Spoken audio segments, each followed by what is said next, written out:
like to call this hearing to order.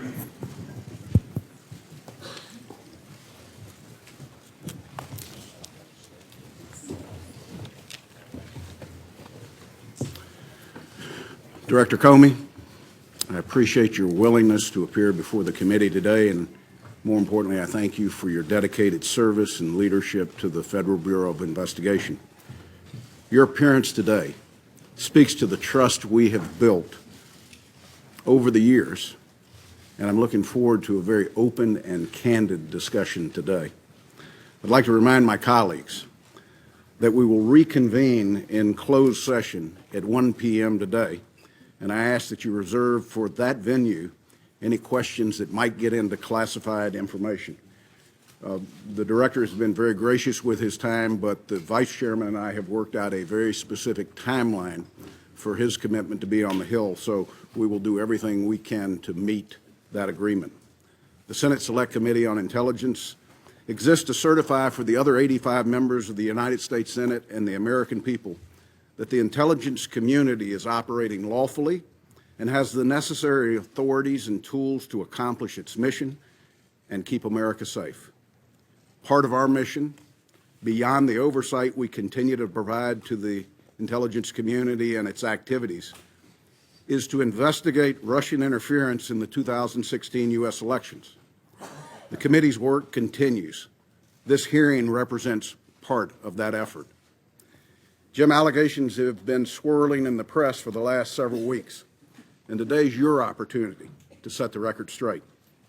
Yesterday, I read with interest your statement for the record, and I think it provides some helpful details surrounding your interactions with the President. It clearly lays out your understanding of those discussions, actions you took following each conversation, and your state of mind. I very much appreciate your candor, and I think it's helpful as we work through to determine the ultimate truth behind possible Russian interference in the 2016 elections. Your statement also provides texture and context to your interactions with the President from your vantage point and outlines a strained relationship. The American people need to hear your side of the story, just as they need to hear the President's descriptions of events. These interactions also highlight the importance of the committee's ongoing investigation. Our experienced staff is interviewing all relevant parties and some of the most sensitive intelligence in our country's possession. We will establish the facts, separate from rampant speculation, and lay them out for the American people to make their own judgment. Only then will we, as a nation, be able to move forward and to put this episode to rest. There are several outstanding issues not addressed in your statement that I hope you'll clear up for the American people today. Did the President's request for loyalty, your impression that the one-on-one dinner of January 27th was, and I quote, at least in part, an effort to create some sort of patronage relationship, or his March 30th phone call asking what you could do to lift the cloud of Russia investigation in any way, alter your approach of the FBI's investigation into General Flynn, or the broader investigation into Russia and possible links to the campaign?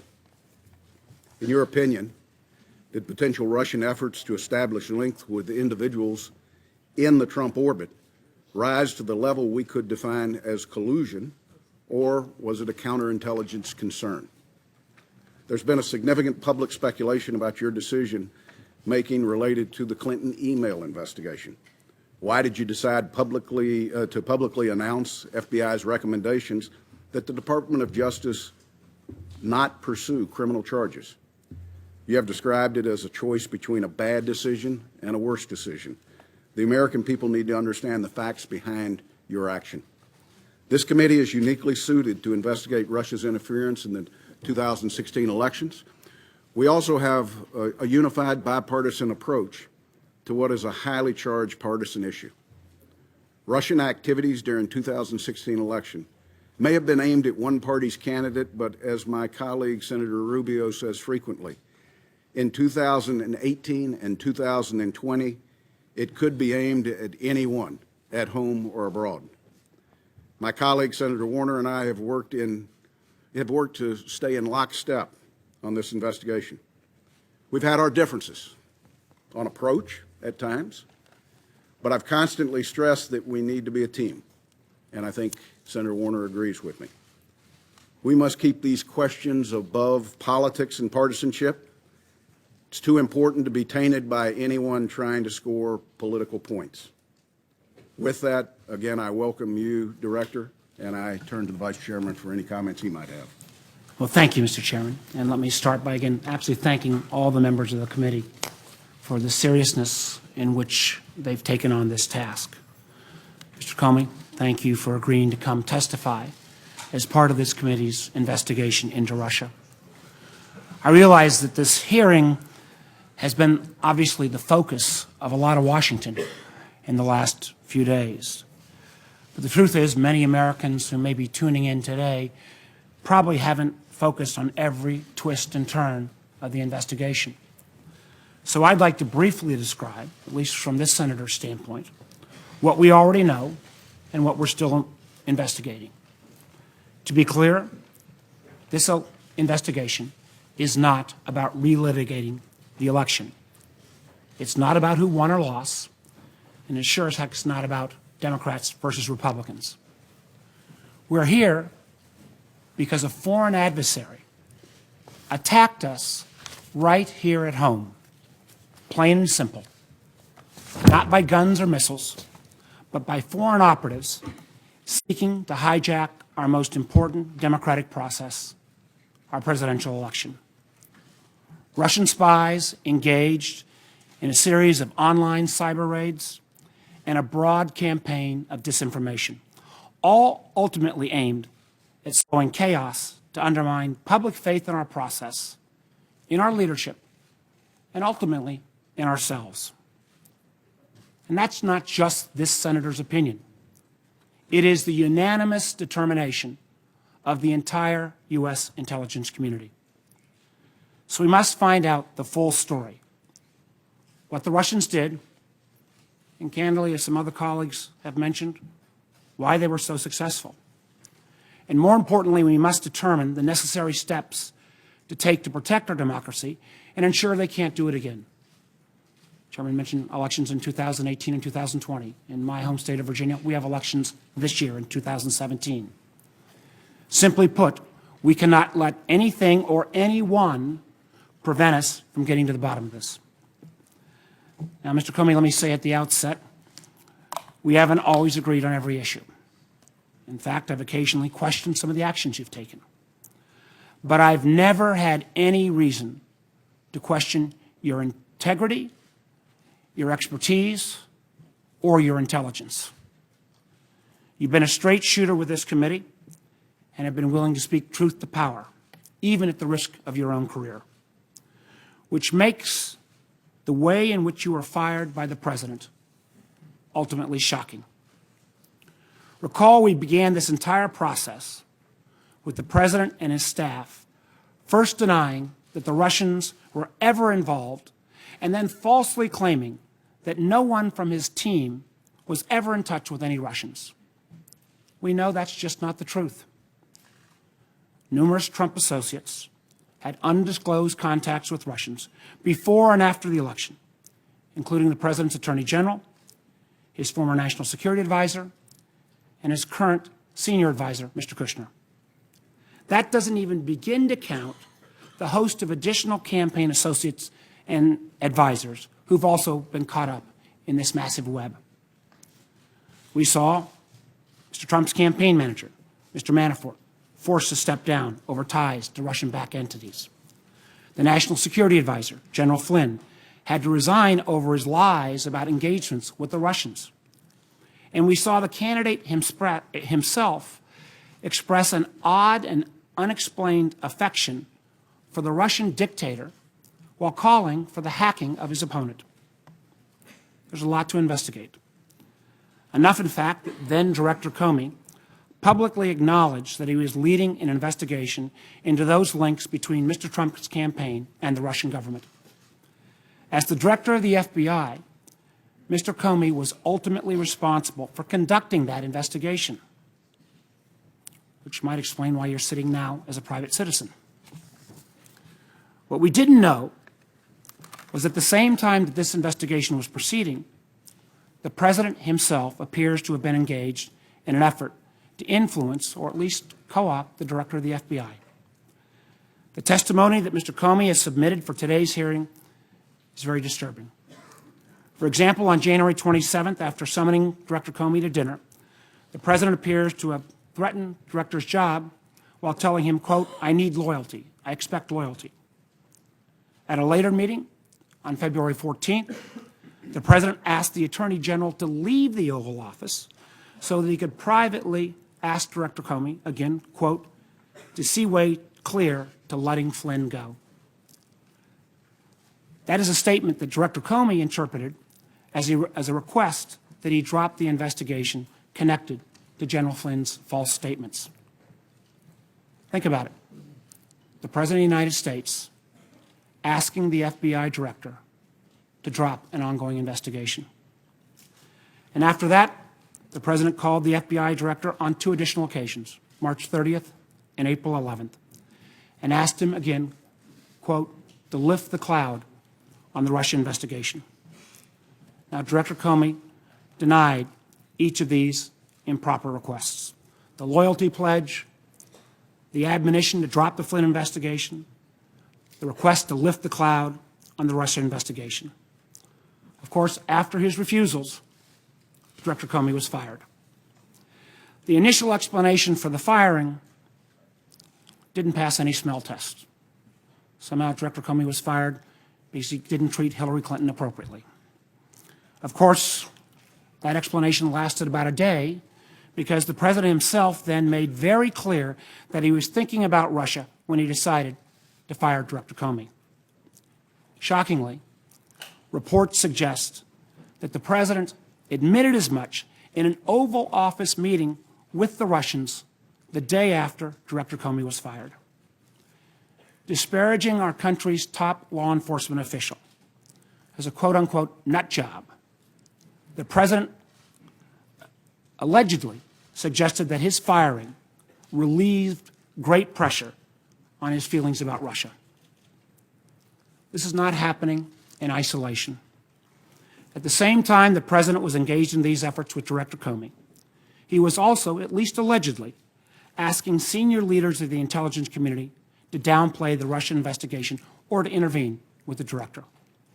Yesterday, we had DNI Director Coates and NSA Director Admiral Rogers, who were offered a number of opportunities to flatly deny those press reports. They expressed their opinions, but they did not take that opportunity to deny those reports. They did not take advantage of that opportunity.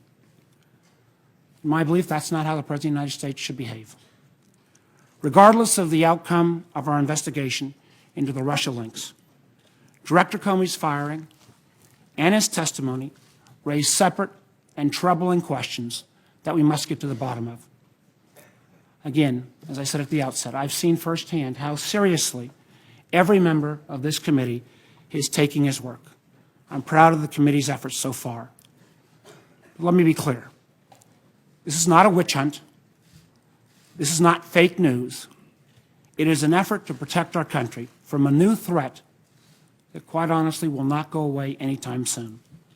So, Mr. Comey, your testimony here today will help us move towards that goal. I look forward to that testimony. Thank you, Mr. Chairman. Thank you, Vice Chairman. Director, as discussed, when you agreed to appear before the committee, it would be under oath. I'd ask you to please stand, raise your right hand. Do you solemnly swear to tell the truth, the whole truth, and nothing but the truth, so help you God? Please be seated. Director Comey, you're now under oath. And I would just note to members, you will be recognized by seniority for a period up to 7 minutes. And again, it is the intent to move to a closed session no later than 1 p.m. With that, Director Comey, you are recognized. You have the floor for as long as you might need. Thank you, Mr. Chairman. Ranking Member Warner, members of the committee, thank you for inviting me here to testify today. I've submitted my statement for the record, and I'm not going to repeat it here this morning. I thought I would just offer some very brief introductory remarks, and then I would welcome your questions. When I was appointed FBI Director in 2013, I understood that I served at the pleasure of the President. Even though I was appointed to a 10-year term, which Congress created in order to underscore the importance of the FBI being outside of politics and independent, I understood that I could be fired by a president for any reason or for no reason at all. And on May the 9th, when I learned that I had been fired, for that reason, I immediately came home as a private citizen. But then the explanations, the shifting explanations, confused me and increasingly concerned me. They confused me because the President and I had had multiple conversations about my job, both before and after he took office. And he had repeatedly told me I was doing a great job and he hoped I would stay. And I had repeatedly assured him that I did intend to stay and serve out the remaining 6 years of my term. He told me repeatedly that he had talked to lots of people about me, including our current Attorney General, and had learned that I was doing a great job and that I was extremely well liked by the FBI workforce. So it confused me when I saw on television the President saying that he actually fired me because of the Russia investigation, and learned again from the media that he was telling privately other parties that my firing had relieved great pressure on the Russia investigation. I was also confused by the initial explanation that was offered publicly, that I was fired because of the decisions I had made during the election year. That didn't make sense to me for a whole bunch of reasons, including the time and all the water that had gone under the bridge since those hard decisions had had to be made.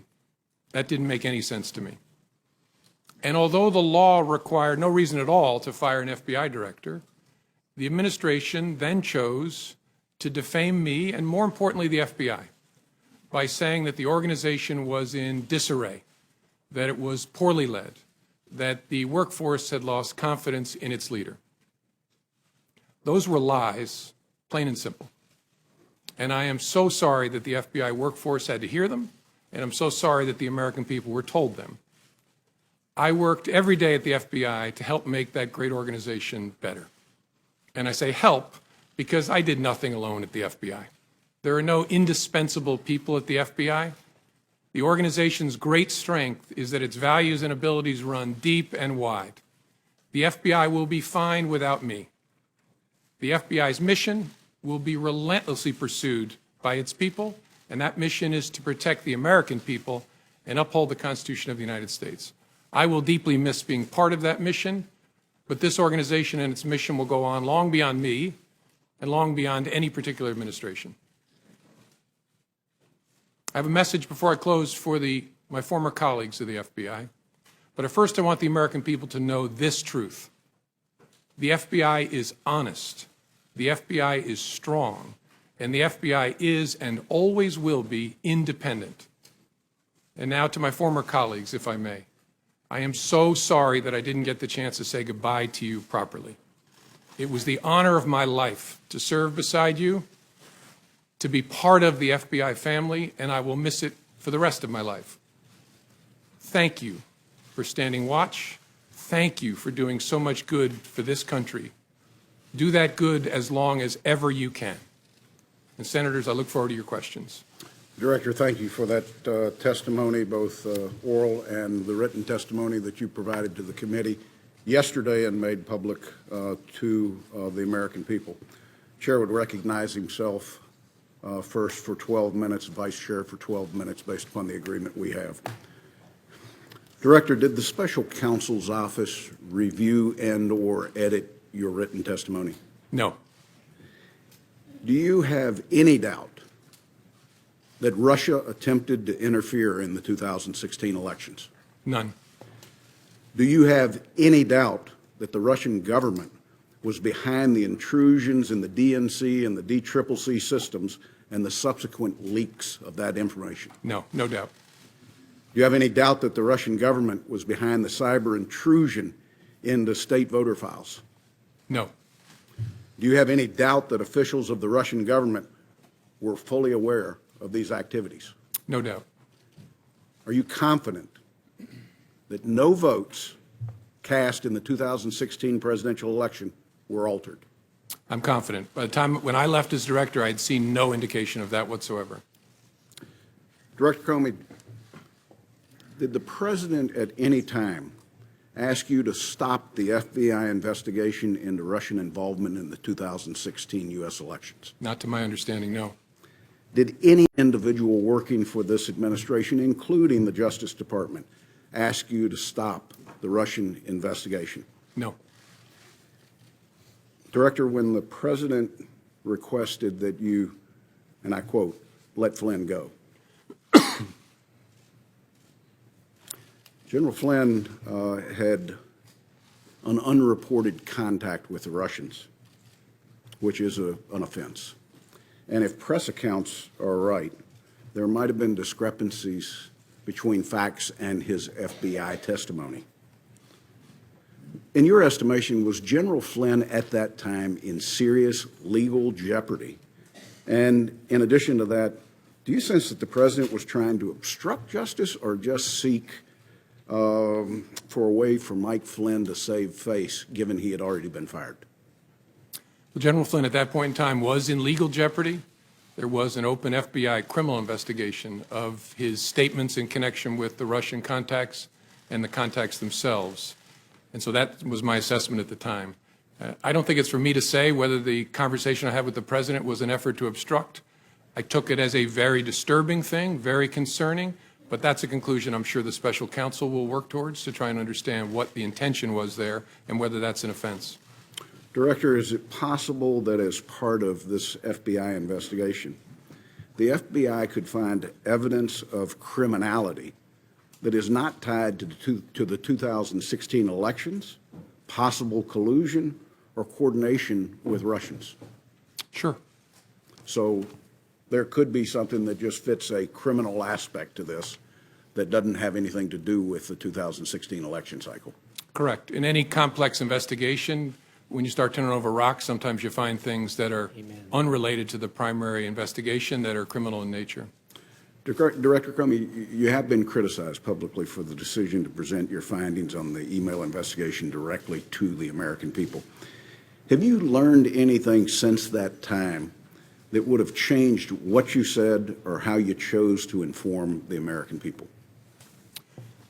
Honestly, no. I mean, it caused a whole lot of personal pain for me, but as I look back, given what I knew at the time and even what I've learned since, I think it was the best way to try and protect the justice institution, including the FBI. In the public domain is this question of the Steele dossier, a document that has been around now for over a year. I'm not sure when the FBI first took possession of it, but the media had it before you had it and we had it. At the time of your departure from the FBI, was the FBI able to confirm any criminal allegations contained in the Steele document? Mr. Chairman, I don't think that's a question I can answer in an open setting because it goes into the details of the investigation.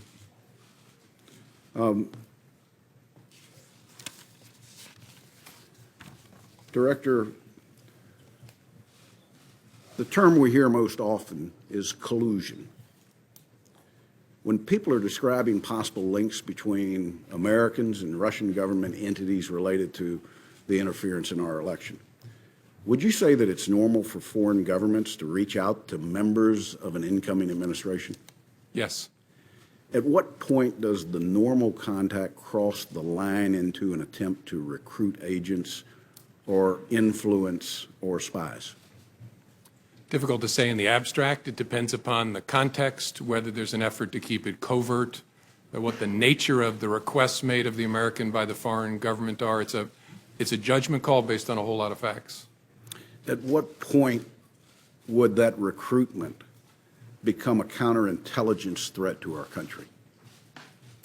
Again, difficult to answer in the abstract, but when a foreign power is using especially coercion or some sort of pressure to try and co-opt an American, especially a government official, to act on its behalf, that's a serious concern to the FBI and at the heart of the FBI's counterintelligence mission. So if you've got a 36-page document of specific claims that are out there, the FBI would have to, for counterintelligence reasons, try to verify anything that might be claimed in there. One, and probably first and foremost, is the counterintelligence concerns that we have about blackmail. Would that be an accurate statement? Yes. If the FBI receives a credible allegation that there is some effort to co-opt, coerce, direct, employ covertly an American on behalf of the foreign power, that's the basis on which a counterintelligence investigation is opened. And when you read the dossier, what was your reaction, given that it was 100% directed at the president-elect? Not a question I can answer in an open setting, Mr. Chairman. Okay. When did you become aware of the cyber intrusion? The first there's all kinds of cyber intrusions going on all the time. The first Russia-connected cyber intrusion I became aware of in the late summer of 2015. And in that time frame, there were more than the DNC and the DCCC that were targets. Correct. There was a massive effort to target government and non-governmental, near-governmental agencies like nonprofits. What would be the estimate of how many entities out there the Russians specifically targeted in that time frame? It's hundreds. I suppose it could be more than 1,000, but it's at least hundreds. When did you become aware that data had been exfiltrated? I'm not sure exactly. I think either late 15 or early 16. And did you, the director of the FBI, have conversations with the last administration about the risk that this posed? Yes. And share with us, if you will, what actions they took. Well, the FBI had already undertaken an effort to notify all the victims, and that's what we consider the entities that were attacked as part of this massive spear phishing campaign. And so we notified them in an effort to disrupt what might be ongoing. And then there was a series of continuing interactions with entities through the rest of 15 into 16. And then throughout 16, the administration was trying to decide how to respond to the intrusion activity that it saw. And the FBI, in this case, unlike other cases that you might investigate, did you ever have access to the actual hardware that was hacked, or did you have to rely on a third party to provide you the data that they had collected? In the case of the DNC, and I believe the DCCC, but I'm sure the DNC, we did not have access to the devices themselves. We got relevant forensic information from a private party, a high-class entity that had done the work, but we didn't get direct access. But no content? Correct. Isn't content an important part of the forensics from a counterintelligence standpoint? It is, although what was briefed to me by my folks, the people who were my folks at the time, is that they had gotten the information from the private party that they needed to understand the intrusion by the spring of 2016. Let me go back, if I can, very briefly, to the decision to publicly go out with your results on the email. Was your decision influenced by the Attorney General's tarmac meeting with the former President Bill Clinton? Yes, in a ultimately conclusive way. That was the thing that capped it for me, that I had to do something separately to protect the credibility of the investigation, which meant both the FBI and the Justice Department. Were there other things that contributed to that that you can describe in an open session? There were other things that contributed to that. One significant item I can't. I know the committee's been briefed on. There's been some public accounts of it which are nonsense, but I understand the committee's been briefed on the classified facts. Probably the only other consideration that I guess I can talk about in an open setting is that at one point the Attorney General had directed me not to call it an investigation, but instead to call it a matter, which confused me and concerned me. But that was one of the bricks in the load that led me to conclude I have to step away from the department if we're to close this case credibly. Director, my last question. You're not only a seasoned prosecutor. You've led the FBI for years. You understand the investigative process. You've worked with this committee closely. and we're grateful to you because I think we've mutually built trust in what your organization does and what we do. Is there any doubt in your mind that this committee can carry out its oversight role in the 2016 Russian involvement in the elections in parallel with the now special counsel that's been set up? No, no doubt. It can be done. It requires lots of conversations, but Bob Mueller is one of this country's great, great pros, and I'm sure you all will be able to work it out with him to run it in parallel. I want to thank you once again. I want to turn to the Vice Chairman. Thank you, Mr. Chairman. And again, Director Comey, thank you for your service. And your comments to your FBI family, I know were heartfelt. Know that even though there are some in the administration who've tried to smear your reputation, you had Acting Director McCabe in public testimony a few weeks back and in public testimony yesterday reaffirm that the vast majority of the FBI community had great trust in your leadership and obviously trust in your integrity. I want to go through a number of the meetings that you referenced in your testimony. And let's start with the January 6th meeting in Trump Tower, where you went up with a series of officials to brief the president-elect on the Russia investigation. My understanding is you remained afterwards to brief him on, again, quote, some personally sensitive aspects of the information you relayed.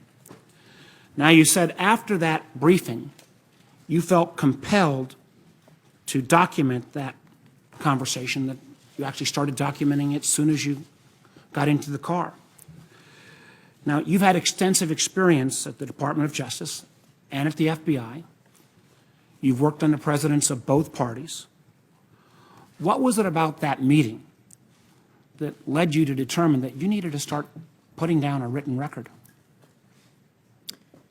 A combination of things. I think the circumstances, the subject matter, and the person I was interacting with. Circumstances first, I was alone with the President of the United States, or the President-elect, soon to be President. The subject matter, I was talking about matters that touch on the FBI's core responsibility and that relate to the President-elect personally. And then the nature of the person. I was honestly concerned that he might lie about the nature of our meeting, and so I thought it really important to document. That combination of things I'd never experienced before, but it led me to believe I got to write it down, and I got to write it down in a very detailed way. I think that's a very important statement you just made. And my understanding is that then, again, unlike your dealings with presidents of either parties in your past experience, in every subsequent meeting or conversation with this president, you created a written record. Did you feel that you needed to create this written record of these memos because they might need to be relied on at some future date? Sure. I created records after conversations, and I think I did it after each of our 9 conversations. If I didn't, I did it for nearly all of them, especially the ones that were substantive. I knew that there might come a day when I would need a record of what had happened, not just to defend myself, but to defend the FBI and our integrity as an institution and the independence of our investigative function. That's what made this so difficult, is it was a combination of circumstances, subject matter, and the particular person. And so in all your experience, this was the only president that you felt like in every meeting you needed to document, because at some point, using your words, he might put out a non-truthful representation of that meeting. Now, That's right, Senator. And I, as I said in my written testimony, as FBI director, I interacted with President Obama, and I spoke only twice in 3 years and didn't document it. When I was Deputy Attorney General, I had one-on-one meeting with President Bush about a very important and difficult national security matter. I didn't write a memo documenting that conversation either. Sent a quick email to my staff to let them know there was something going on. But I didn't feel with President Bush the need to document it in that way. Again, because the combination of those factors just wasn't present with either President Bush or President Obama. I think that is very significant. I think others will probably question that. Now, the chairman and I have requested those memos. It is our hope that the FBI will get this committee access to those memos so that, again, we can read that contemporaneous rendition so that we've got your side of the story. Now, I know members have said and press have said that if you were a great deal has been made of whether the president, you are asked to, in effect, indicate whether the president was the subject of any investigation. And my understanding is prior to your meeting on January 6th, you discussed with your leadership team whether or not you should be prepared to assure then President-elect Trump that the FBI was not investigating him personally. Now, my understanding is your leadership team agreed with that, but was that a unanimous decision? Was there any debate about that? It wasn't unanimous. One of the members of the leadership team had a view that although it was technically true, we did not have a counterintelligence file case open on then President-elect Trump. His concern was because we're looking at the potential, again, that's the subject of the investigation, coordination between the campaign and Russia, because it was President Trump, President-elect Trump's campaign, this person's view was inevitably his behavior, his conduct will fall within the scope of that work, and so he was reluctant to make the statement that I made. I disagreed. I thought it was fair to say what was literally true. There is not a counterintelligence investigation of Mr. Trump, and I decided in the moment to say it, given the nature of our conversation. At that moment in time, did you ever revisit that as in these subsequent sessions? With the FBI leadership team. team? Sure. With the team. And the leader who had that view, it didn't change. His view was still that it was probably, although literally true, his concern was it could be misleading because the nature of the investigation was such that it might well touch, obviously it would touch the campaign, and the person at the head of the campaign would be the candidate. And so that was his view throughout. Let me move to the January 27th dinner, where you said, quote, "The president began by asking me whether I wanted to stay on as FBI director. He also indicated that lots of people, again your words, wanted the job." You go on to say that the dinner itself was seemingly an effort to, quote, have you ask him for your job and create some sort of, quote unquote, patronage relationship. The president seems, from my reading of your memo, to be holding your job or your possibility of continuing in your job over your head in a fairly direct way. What was your impression, and what did you mean by this notion of a patronage relationship? Well, my impression, and again, it's my impression, I could always be wrong, but my common sense told me that what was going on is either he had concluded or someone had told him that you've already asked Comey to stay and you didn't get anything for it, and that the dinner was an effort to build a relationship, in fact, he asked specifically, of loyalty in the context of asking me to stay. And as I said, what was odd about that is we'd already talked twice about it by that point, and he'd said, I very much hope you'll stay. I hope you'll stay. In fact, I just remembered sitting here a third one. When you've seen the picture of me walking across the blue room, and what the president whispered in my ear was, I really look forward to working with you.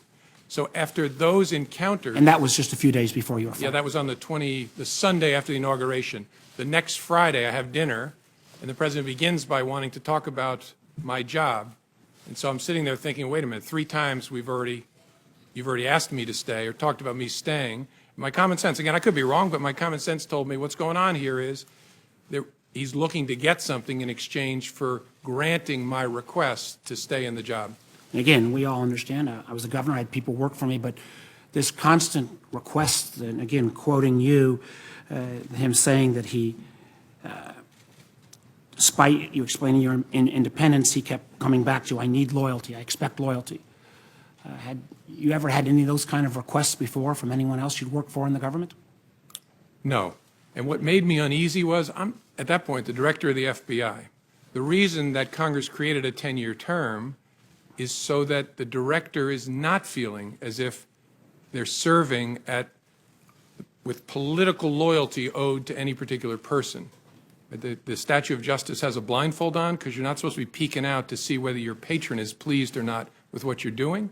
It should be about the facts and the law. That's why I became FBI director, to be in that kind of position. So that's why I was so uneasy. Well, let me move on. My time's running out. February 14th, again, it seems a bit strange. You were in a meeting, and your direct superior, the Attorney General, was in that meeting as well, yet the President asked everyone to leave, including the Attorney General to leave, before he brought up the matter of General Flynn. What was your impression of that type of action? Had you ever seen anything like that before?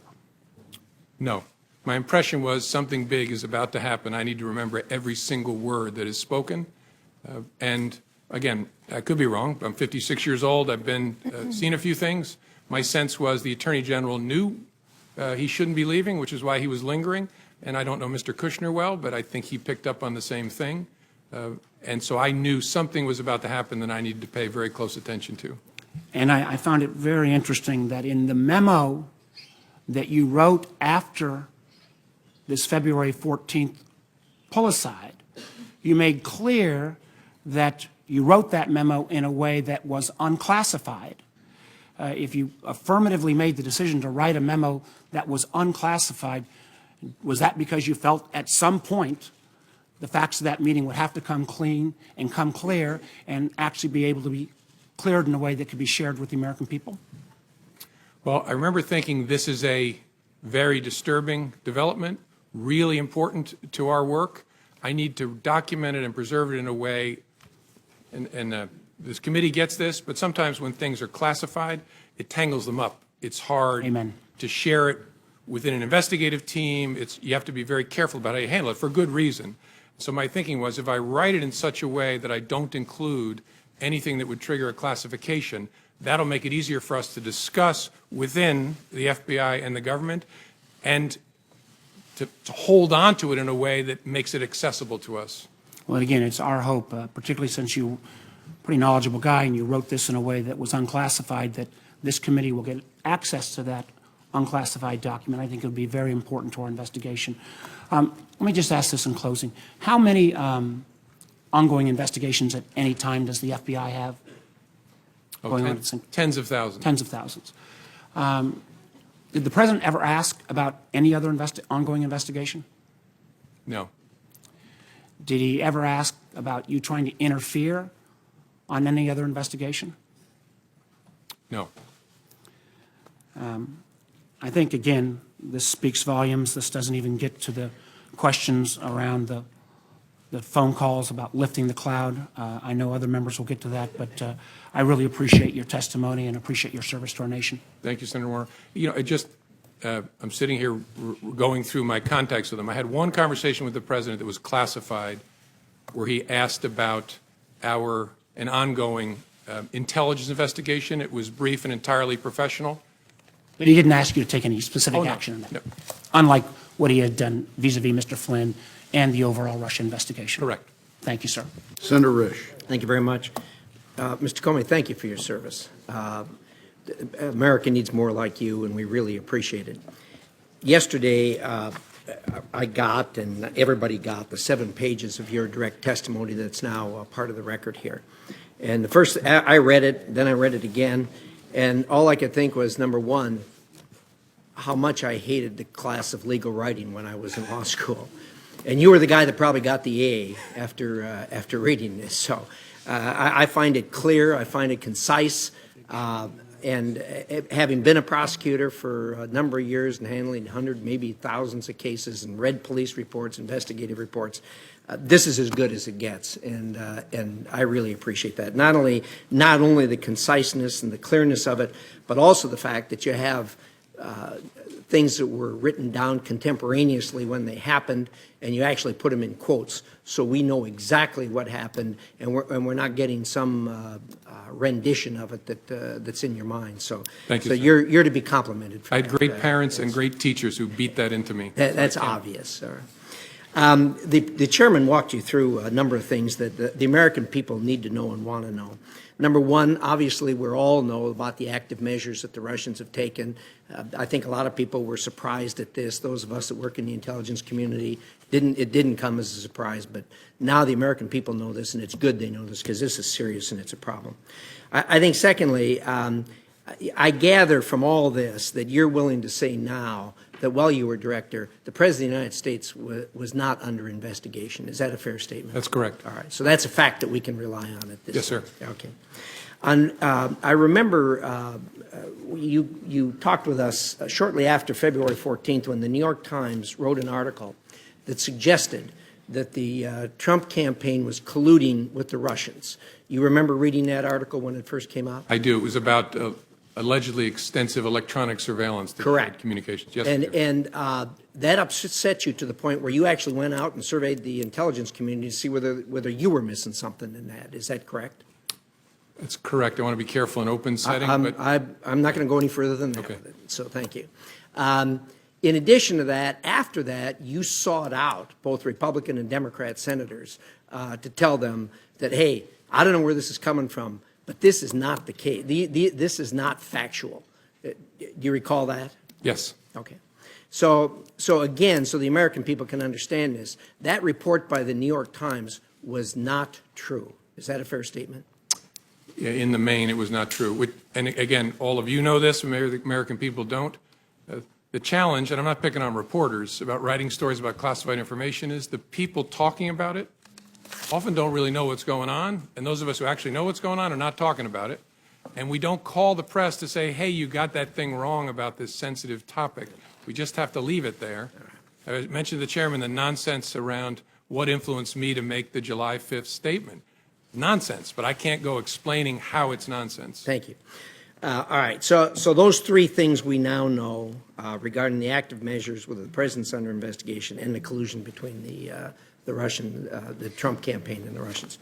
I want to drill right down, as my time is limited, to the most recent dust-up regarding allegations that the President of the United States obstructed justice. And boy, you nailed this down on page 5, paragraph 3. You put this in quotes. Words matter. You wrote down the words so we can all have the words in front of us now. There's 28 words there that are in quotes, and it says, quote, I hope, this is the president speaking, I hope you can see your way clear to letting this go, to letting Flynn go. He is a good guy. I hope you can let this go. Now, those are his exact words. Is that correct? Correct. And you wrote them here and you put them in quotes? Correct. Okay. Thank you for that. He did not direct you to let it go. Not in his words, no. He did not order you to let it go. Again, those words are not an order. No. He said, I hope. Now, like me, you probably did hundreds of cases, maybe thousands of cases, charging people with criminal offenses. And of course, you have knowledge of the thousands of cases out there that where people have been charged. Do you know of any case where a person has been charged for obstruction of justice, or for that matter, any other criminal offense, where they said or thought they hoped for an outcome? I don't know well enough to answer. And the reason I keep saying his words is I took it as a direction. Right. I mean, this is the President of the United States with me alone saying, I hope this. I took it as this is what he wants me to do. Now, I didn't obey that, but that's the way I took it. You may have taken it as a direction, but that's not what he said. Correct. That's He why said, I hope. those are exact words. Okay. Correct. You don't know of anyone that's ever been charged for hoping something. Is that a fair statement? I don't as I sit here. Yeah, thank you. Thank you, Mr. Chairman. Senator Feinstein. Thanks very much, Mr. Chairman. Mr. Comey, I just want you to know that I have great respect for you. Senator Cornyn and I sit on the Judiciary Committee, so we have occasion to have you before us. And I know that you're a man of strength and integrity, and I really regret the situation that we all find ourselves in. I just want to say that. Let me begin with one overarching question. Why do you believe you were fired? I guess I don't know for sure. I believe I take the president at his word that I was fired because of the Russia investigation. Something about the way I was conducting it, the president felt created pressure on him that he wanted to relieve. Again, I didn't know that at the time, but I've watched his interview. I've read the press accounts of his conversations, so I take him at his word there. Now, look, I could be wrong. Maybe he's saying something that's not true, but I take him at his word, at least based on what I know now. Talk for a moment about his request that you pledge loyalty and your response to that and what impact you believe that had. I don't know for sure because I don't know the president well enough to read him well.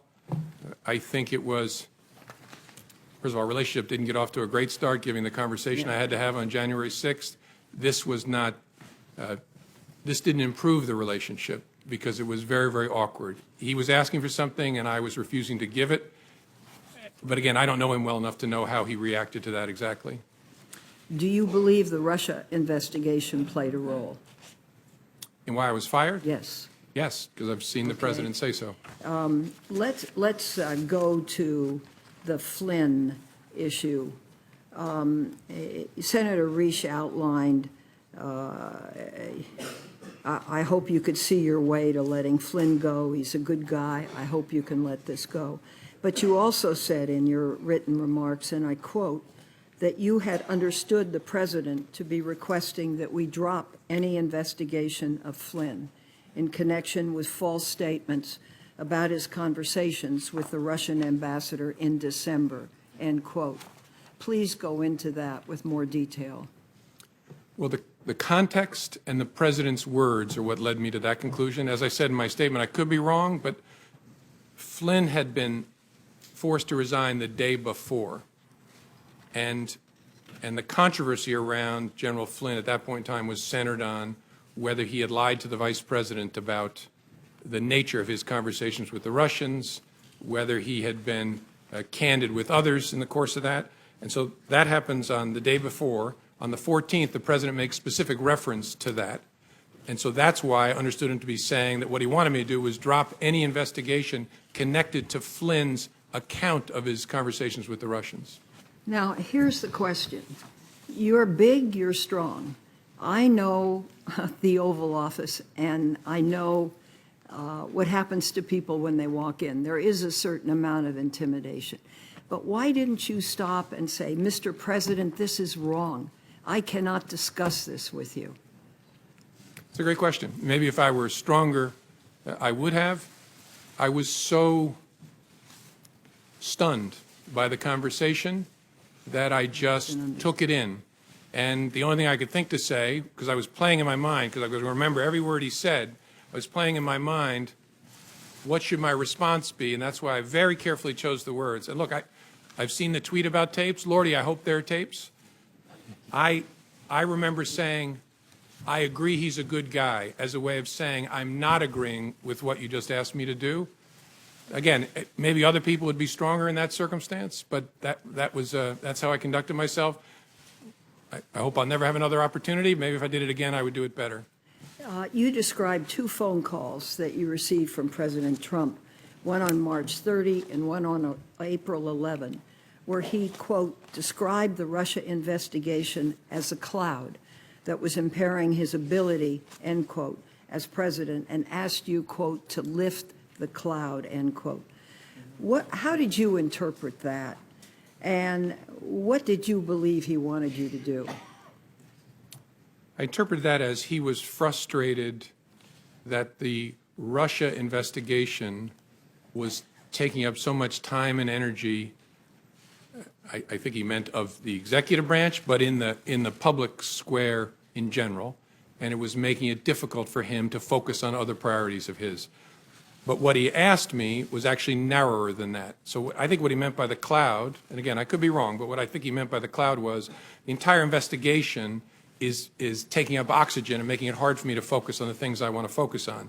The ask was to get it out that I, the president, am not personally under investigation. After April 11th, did he ask you more ever about the Russia investigation? Did he ask you any questions? We never spoke again after April 11th. You told the president, I would see what we could do. What did you mean? That was kind of a slightly cowardly way of trying to avoid telling him we're not going to do that, that I would see what we could do. It was a way of kind of getting off the phone, frankly. And then I turned and handed it to the acting Deputy Attorney General, Mr. Bente. So I wanted to go into that. Who did you talk with about that, lifting the cloud, stopping the investigation back at the FBI, and what was their response? Well, the FBI, during one of the 2 conversations, I'm not remembering exactly, I think the first, my chief of staff was actually sitting in front of me and heard my end of the conversation because the president's call was a surprise. And I discussed the lifting the cloud and the request with the senior leadership team, who typically, and I think in all these circumstances, was the deputy director, my chief of staff, the general counsel, the deputy director's chief counsel, and I think in a number of circumstances, the number 3 in the FBI, and a few of the conversations included the head of the National Security Branch. So that group of us that lead the FBI when it comes to national security. Okay, you have the President of the United States asking you to stop an investigation that's an important investigation. What was the response of your colleagues? I think they were as shocked and troubled by it as I was. Some said things that led me to believe that. I don't remember exactly, but the reaction was similar to mine. They're all experienced people who had never experienced such a thing. So they were very concerned. And then the conversation turned to about, so what should we do with this information? And that was a struggle for us because we are the leaders of the FBI, so it's been reported to us in that I heard it and now I've shared it with the leaders of the FBI. Our conversation was, should we share this with any senior officials at the Justice Department? Our absolute primary concern was we can't infect the investigative team. We don't want the agents and analysts working on this to know the President of the United States has asked, and when it comes from the President, I took it as a direction, to get rid of this investigation because we're not going to follow that request. And so we decided we got to keep it away from our troops. But is there anybody else we ought to tell at the Justice Department? And as I laid out in my statement, we considered whether to tell the Attorney General, decided that didn't make sense because we believed, rightly, that he was shortly going to recuse. There were no other Senate-confirmed leaders in the Justice Department at that point. The Deputy Attorney General was Mr. Bente, who was acting and going to be shortly in that seat. And we decided the best move would be to hold it, keep it in a box, document it as we had already done, and then this investigation is going to go on, figure out what to do with it down the road. Is there a way to corroborate this? Our view at the time was, look, it's your word against the President's. There's no way to corroborate this. My view of that changed when the prospect of tapes was raised, but that's how we thought about it then. Thank you, Mr. Chairman. Senator Rubio. Thank you. Director Comey, the meeting in the Oval Office where he made the request about Mike Flynn, was that the only time he asked you to hopefully let it go? Yes. And in that meeting, as you understood it, he was asking not about the general Russia investigation. He was asking very specifically about the jeopardy that Flynn was in himself. That's how I understood it. Yes, sir. And as you perceived it, while it was a request that you hoped you did away with it, you perceived it as an order, given his position, the setting, and the like, and some of the circumstances. Yes. At the time, did you say anything to the President about that is not an appropriate request, or did you tell the White House counsel that is not an appropriate request? Someone needs to go tell the President that he can't do these things? I didn't, no. Okay. Why? I don't know. I think, as I said earlier, I think the circumstances were such that I was a bit stunned and didn't have the presence of mind. And I don't know, I don't want to make you sound like I'm Captain Courageous. I don't know whether even if I had the presence of mind, I would have said to the President, sir, that's wrong. I don't know whether I would have. Okay. But in the moment, it didn't come to my mind. What came to my mind is be careful what you say. And so I said, I agree Flynn is a good guy. So on the cloud, we keep talking about this cloud. You perceive the cloud to be the Russian investigation in general. Yes, sir. Right? But his specific ask was that you would tell the American people what you had already told him, what you had already told the leaders of Congress, both Democrats and Republicans, that he was not personally under investigation. Yes, sir. In fact, he was asking you to do what you have done here today. Correct. Yes, sir. Okay. And again, at that setting, did you say to the President that it would be inappropriate for you to do so and then talk to the White House counsel or anybody so hopefully they would talk to him and tell him that he couldn't do this? First time I said, I'll see what we can do. Second time, I explained how it should work, that the White House counsel should contact the Deputy Attorney General. You told him the President said, okay, I think that's what I'll do. And just to be clear, for you to make a public statement that he was not under investigation would not have been illegal, but you felt it made no sense because it could potentially create a duty to correct if circumstances changed. Yes, sir. We wrestled with it before my testimony where I confirmed that there was an investigation, and there were two primary concerns. One was it creates a duty to correct, which I've lived before, and you want to be very careful about doing that. And second, it's a slippery slope because if we say the president and the vice president aren't under investigation, what's the principled basis for stopping? Okay. And so the leadership at Justice, Acting Attorney General Bente, said you're not going to do that. Now, on March 30th, during the phone call about General Flynn, you said he abruptly shifted and brought up something that you call, quote unquote, the McCabe thing. Specifically, the McCabe thing, as you understood it, was that McCabe's wife had received campaign money from what I assume means Terry McAuliffe. Yes, sir. That That's was what I very was. close to the Clintons. And so why had the president at any point in time expressed to you concern, opposition, potential opposition to McCabe? I don't like this guy because he got money from someone that's close to Clinton. He had asked me during previous conversations about Andy McCabe and said, in essence, how's he going to be with me as president? I was pretty rough on him on the campaign trail. He was And rough on McCabe? He was rough, by his own account. He said he was rough on McCabe and Mrs. McCabe on the campaign trail. How's he going to be? And I assured the president, Andy is a total pro. No issue at all. You got to know the people of the FBI. They are not. So then the president turns to you and says, remember, I never brought up the McCabe thing because you said he was a good guy. Did you perceive that to be a statement that I took care of you, I didn't do something because you told me he was a good guy, so now, I'm asking you potentially for something in return? Is that how you perceived it? I wasn't sure what to make of it, honestly. That's possible, but it was so out of context that I didn't have a clear view of what it was. Now, on a number of occasions here, you bring up, let's talk now about the general Russia investigation, okay? In page 6 of your testimony, you say, the first thing you say is, he asked what we could do to, quote unquote, lift the cloud, the general Russia investigation, and you responded that we were investigating the matter as quickly as we could and that there would be great benefit if we didn't find anything to having done the work well. And he agreed. He reemphasized the problems it was causing him, but he agreed. So in essence, the president agreed with your statement that it would be great if we could have an investigation, all the facts came out, and we found nothing. So he agreed that that would be ideal, but this cloud is still messing up my ability to do the rest of my agenda. Is that an accurate assessment of? Yes, sir. He actually went farther than that. He said, and if some of my satellites did something wrong, it'd be good to find that out. Well, that's the second part, and that is the satellites. He said if one of my satellites, I imagine by that he meant some of the other people surrounding his campaign did something wrong, it would be great to know that as well. Yes, sir. That's what he said. So are those the only two instances in which that sort of back and forth happened, where the president was basically saying, and I'm paraphrasing here, it's okay, do the Russia investigation. I hope it all comes out. I have nothing to do with anything Russia. It'd be great if it all came out, if people around me were doing things that were wrong. Yes, as I recorded it accurately there, that was the sentiment he was expressing. Yes, sir. So what it comes down to is the president has asked three things of you. He asked for your loyalty, and you said you would be loyally honest. Honestly loyal. Honestly loyal. He asked you on one occasion to let the Mike Flynn thing go because he was a good guy. By the way, you're aware that he said the exact same thing in the press the next day. He's a good guy, he's been treated unfairly, et cetera, et cetera. So I imagine your FBI agents read that. I'm sure they did. The president's wishes were known to them, certainly by the next day when he had a press conference with the prime minister. But going back, the three requests were, number one, be loyal. Number two, let the Mike Flynn thing go. He's a good guy. He's been treated unfairly. And number three, can you please tell the American people what these leaders in Congress already know, what you already know, what you've told me 3 times, that I'm not personally under investigation?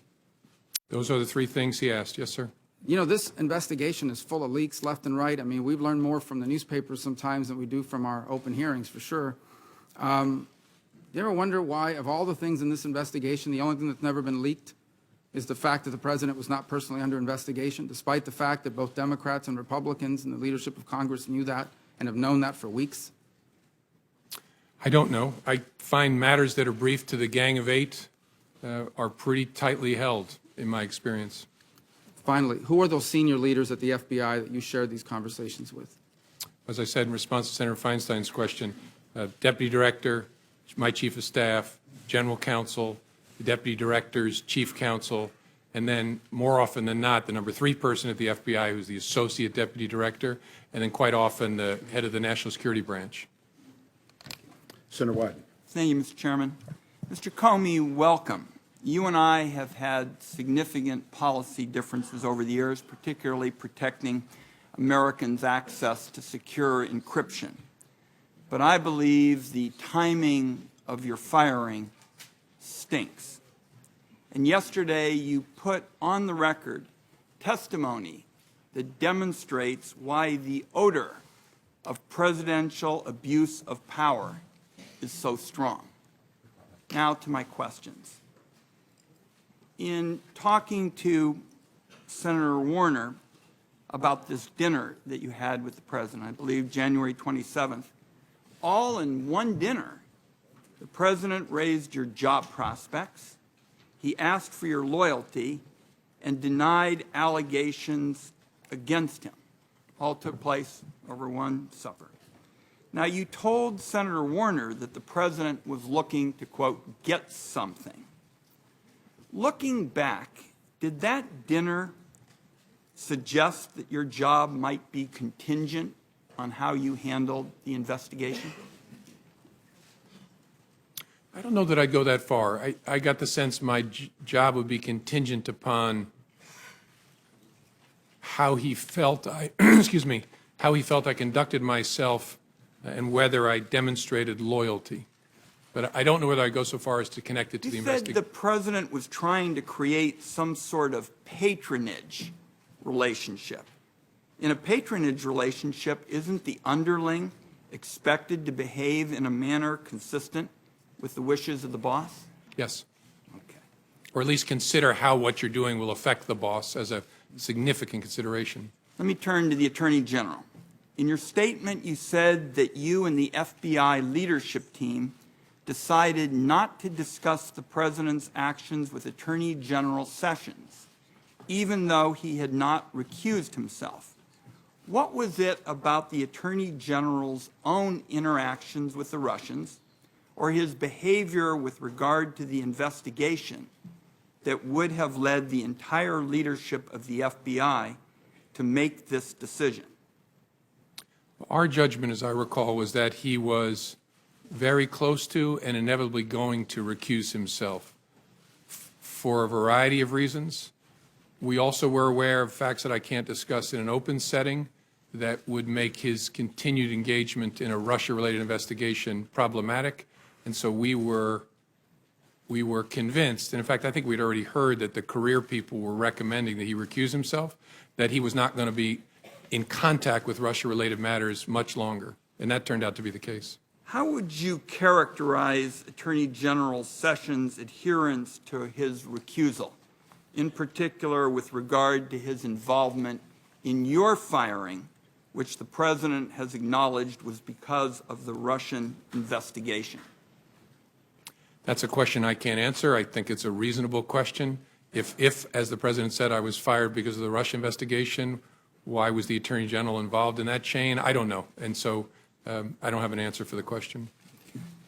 Your testimony was that the President's request about Flynn could infect the investigation. Had the President got what he wanted and what he asked of you, what would have been the effect on the investigation? Well, we would have closed any investigation of General Flynn in connection with his statements and statements about and encounters with Russians in the late part of December. So we would have dropped an open criminal investigation. So, in effect, when you talk about infecting the enterprise, you would have dropped something major that would have spoken to the overall ability of the American people to get the facts. Correct. And as good as our people are, our judgment was we don't want them hearing that the President of the United States wants this to go away because it might have an effect on their ability to be fair and impartial and aggressive. Now, the acting Attorney General Yates found out that Michael Flynn could be blackmailed by the Russians, and she went immediately to warn the White House. Flynn is gone, but other individuals with contacts with the Russians are still in extremely important positions of power. Should the American people have the same sense of urgency now with respect to them? I think all I can say, Senator, is the special counsel's investigation is very important. Understanding what efforts there were or are by the Russian government to influence our government is a critical part of the FBI's mission. So, and you've got the right person in Bob Mueller to lead it. So it's a very important piece of work. Vice President Pence was the head of the transition. To your knowledge, was he aware of the concerns about Michael Flynn prior to or during General Flynn's tenure as National Security Advisor? I don't, you're asking, including up to the time when Flynn was forced to resign? My understanding is that he was, and I'm trying to remember where I get that understanding from. I think from Acting Attorney General Yates. So, former Acting Attorney General Yates testified that concerns about General Flynn were discussed with the intelligence community. Would that have included anyone at the CIA or Dan Coates' office, the DNI? I would assume yes. Michael Flynn resigned 4 days after Attorney General Sessions was sworn in. Do you know if the Attorney General was aware of the concerns about Michael Flynn during that period? I don't, as I sit here. I don't recall that he was. I could be wrong, but I don't remember that he was. And finally, let's see if you can give us some sense of who recommended your firing.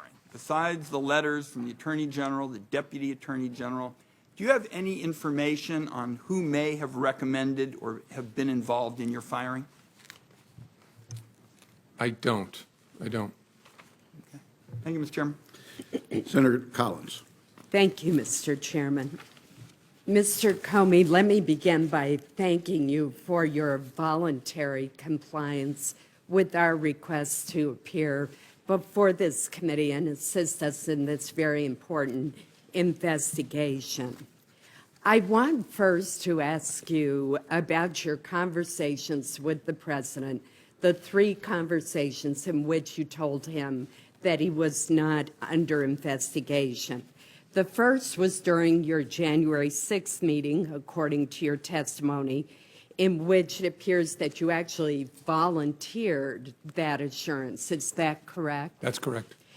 Did you limit that statement to counterintelligence investigations, or were you talking about any kind of FBI investigation?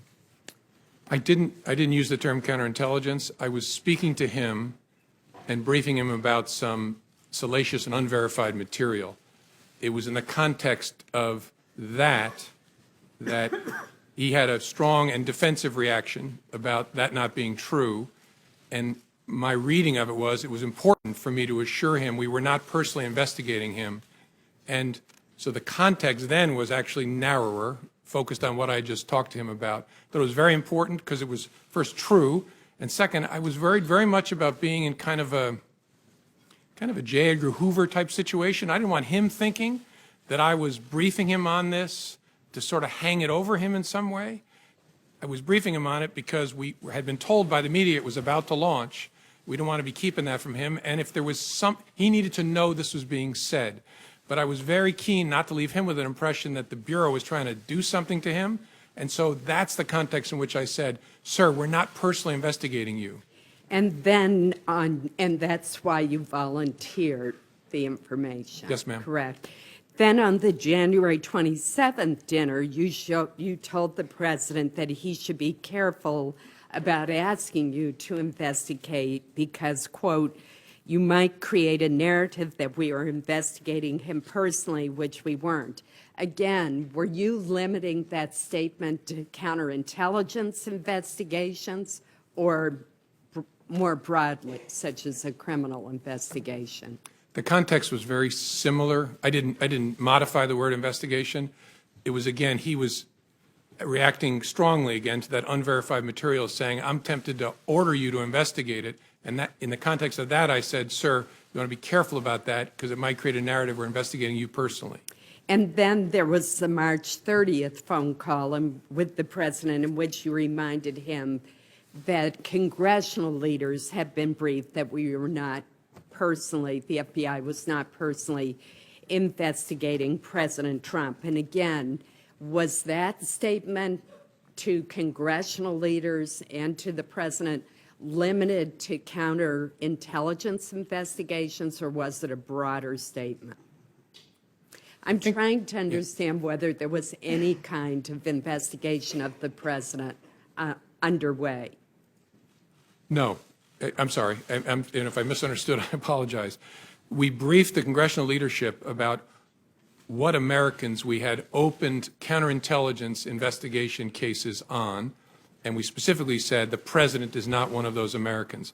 But that there was no other investigation of the president that we were not mentioning at that time. What the context was counterintelligence, but I wasn't trying to hide some criminal investigation of the president. And was the president under investigation at the time of your dismissal on May 9th? No. I'd like to now turn to the conversations with the president about Michael Flynn, which have been discussed at great length. And first, let me make very clear that the president never should have cleared the room, and he never should have asked you, as you reported, to let it go, to let the investigation go. But I remain puzzled by your response. Your response was, I agree that Michael Flynn is a good guy. You could have said, Mr. President, this meeting is inappropriate. This response could compromise the investigation. You should not be making such a request. It's fundamental to the operation of our government that the FBI be insulated from this kind of political pressure. And you've talked a bit today about that you were stunned by the president making the request. But my question to you is, later on, upon reflection, did you go to anyone at the Department of Justice and ask them to call the White House counsel's office and explain that the president had to have a far better understanding and appreciation of his role vis-a-vis the FBI? In general, I did. I spoke to the Attorney General, and I spoke to the new Deputy Attorney General, Mr. Rosenstein, when he took office, and explained my serious concern about the way in which the president is interacting, especially with the FBI. And I specifically, as I said in my testimony, told the Attorney General, it can't happen that you get kicked out of the room and the president talks to me. But look, in the room, but why didn't we raise the specific? It was of investigative interest to us to try and figure out, so what just happened with the president's request? So I would not have wanted to alert the White House that it had happened until we figured out, what are we going to do with this investigatively? Your testimony was that you went to Attorney General Sessions and said, don't ever leave me alone with him again. Are you saying that you also told him that he had made a request that you let it go with regard to part of the investigation of Michael Flynn? No, I specifically did not. I did not. You mentioned that from your very first meeting with the president, you decided to write a memo memorializing the conversation. What was it about that very first meeting that made you write a memo when you had not done that with two previous presidents? As I said, a combination of things. A gut feeling is an important overlay on but the circumstances, that I was alone, the subject matter, and the nature of the person that I was interacting with, and my read of that person. And yeah, and really just a gut feel laying on top of all of that, it's going to be important to protect this organization that I make records of this. And finally, did you show copies of your memos to anyone outside of the Department of Justice? Yes. And to whom did you show copies? I asked, President tweeted on Friday after I got fired that I better hope there's not tapes. I woke up in the middle of the night on Monday night, because it didn't dawn on me originally, that there might be corroboration for our conversation. There might be a tape. And my judgment was I needed to get that out into the public square. And so I asked a friend of mine to share the content of the memo with a reporter. Didn't do it myself for a variety of reasons, but I asked him to because I thought that might prompt the appointment of a special counsel. And so I asked a close friend of mine to do it. And was that Mr. Wittes? No, no. Who was that? A good friend of mine who's a professor at Columbia Law School. Thank you. Senator Heinrich. Mr. Comey, prior to January 27th of this year, have you ever had a one-on-one meeting or a private dinner with a president of the United States? No. I met dinner, no. I had 2 one-on-ones with President Obama that I laid out in my testimony, once to talk about law enforcement issues, law enforcement and race, which was an important topic throughout for me and for the president, and then once very briefly for him to say goodbye. Were those brief interactions? No. The one about law enforcement and race and policing, we spoke for probably over an hour, just the two of us. How unusual is it to have a one-on-one dinner with the president? Did that strike you as odd? Yeah, so much so that I assumed there would be others, that he couldn't possibly be having dinner with me alone. Do you have an impression that if you had found, if you had behaved differently in that dinner, and I am quite pleased that you did not, but if you had found a way to express some sort of expression of loyalty or given some suggestion that the Flynn criminal investigation might be pursued less vigorously, do you think you would have still been fired? I don't know. It's impossible to say looking back. I don't know. But you felt like those two things were directly relevant to your the kind of relationship that the president was seeking to establish with you? Sure, yes. Yeah. The president has repeatedly talked about the Russian investigation into the U.S. Or Russia's involvement in the U.S. election cycle as a hoax and as fake news.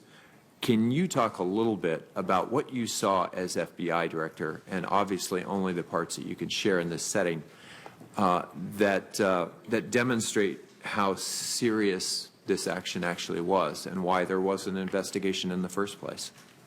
Yes, sir. There should be no fuzz on this whatsoever. The Russians interfered in our election during the 2016 cycle. They did it with purpose. They did it with sophistication. They did it with overwhelming technical efforts. And it was an active measures campaign driven from the top of that government. There is no fuzz on that. It is a high confidence judgment of the entire intelligence community. And the members of this committee have seen the intelligence. It's not a close call. That happened. That's about as unfake as you can possibly get, and is very, very serious, which is why it's so refreshing to see a bipartisan focus on that, because this is about America, not about any particular party. So that was a hostile act by the Russian government against this country. Yes, sir. Did the president, in any of those interactions that you've shared with us today, ask you what you should be doing or what our government should be doing or the intelligence community to protect America against Russian interference in our election system? I don't recall a conversation like that. Never. No. Do you find it odd? Not with President Trump. Right. I attended a fair number of meetings on that with President Obama. Do you find it odd that the president seemed unconcerned by Russia's actions in our election? I can't answer that because I don't know what other conversations he had with other advisors or other intelligence community leaders. So I just don't know sitting here. Did you have any interactions with the president that suggested he was taking that hostile action seriously? I don't remember any interactions with the president other than the initial briefing on January the 6th. I don't remember, could be wrong, but I don't remember any conversations with him at all about that. As you're very aware, it was only the two of you in the room for that dinner. You've told us that the president asked you to back off the Flynn investigation. The president told a reporter. Not in that dinner. Fair enough. told the reporter he never did that. You've testified that the president asked for your loyalty in that dinner. The White House denies that. A lot of this comes down to who should we believe? Do you want to say anything as to why we should believe you? Probably, my mother raised me not to say things like this about myself, so I'm not going to. I think people should look at the whole body of my testimony, because as I used to say to juries, that when I talked about a witness, you can't cherry pick it. You can't say, I like these things he said, but on this, he's a dirty, rotten liar. Right. You got to take it all together, and I've tried to be open and fair and transparent and accurate. A really significant fact to me is, so why did he kick everybody out of the Oval Office? Why would you kick the Attorney General, the President, the Chief of Staff out to talk to me if it was about something else? And so that to me, as an investigator, is a very significant fact. And as we look at testimony or as communication from both of you, we should probably be looking for consistency. Well, in looking at any witness, you look at consistency, track record, demeanor, record over time, that sort of thing. Thank you.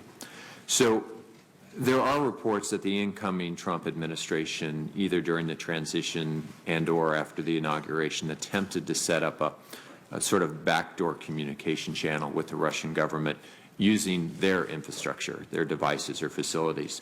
What would be the risks, particularly for a transition, someone not actually in the office of the president yet, to setting up unauthorized channels with a hostile foreign government, especially if they were to evade our own American intelligence services?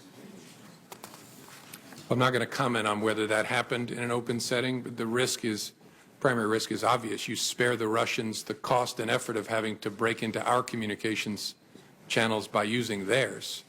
And so you make it a whole lot easier for them to capture all of your conversations and then to use those to the benefit of Russia against the United States. The memos that you wrote, did you write all 9 of them in a way that was designed to prevent them from needing classification? No. And on a few of the occasions I sent emails to my chief of staff or others on some of the brief phone conversations that I recall. The first one was a classified briefing. Although it wasn't in a SCIF, it was in a conference room at Trump Tower. It was a classified briefing, and so I wrote that on a classified device. The one I started typing in the car, that was a classified laptop that I started working on. Any reason in a classified environment, in a SCIF, that this committee would not be appropriate to see those communications from, at least from your perspective as the author? No. Thank you, Mr. Chairman. Senator Blunt. Thank you, Mr. Chairman.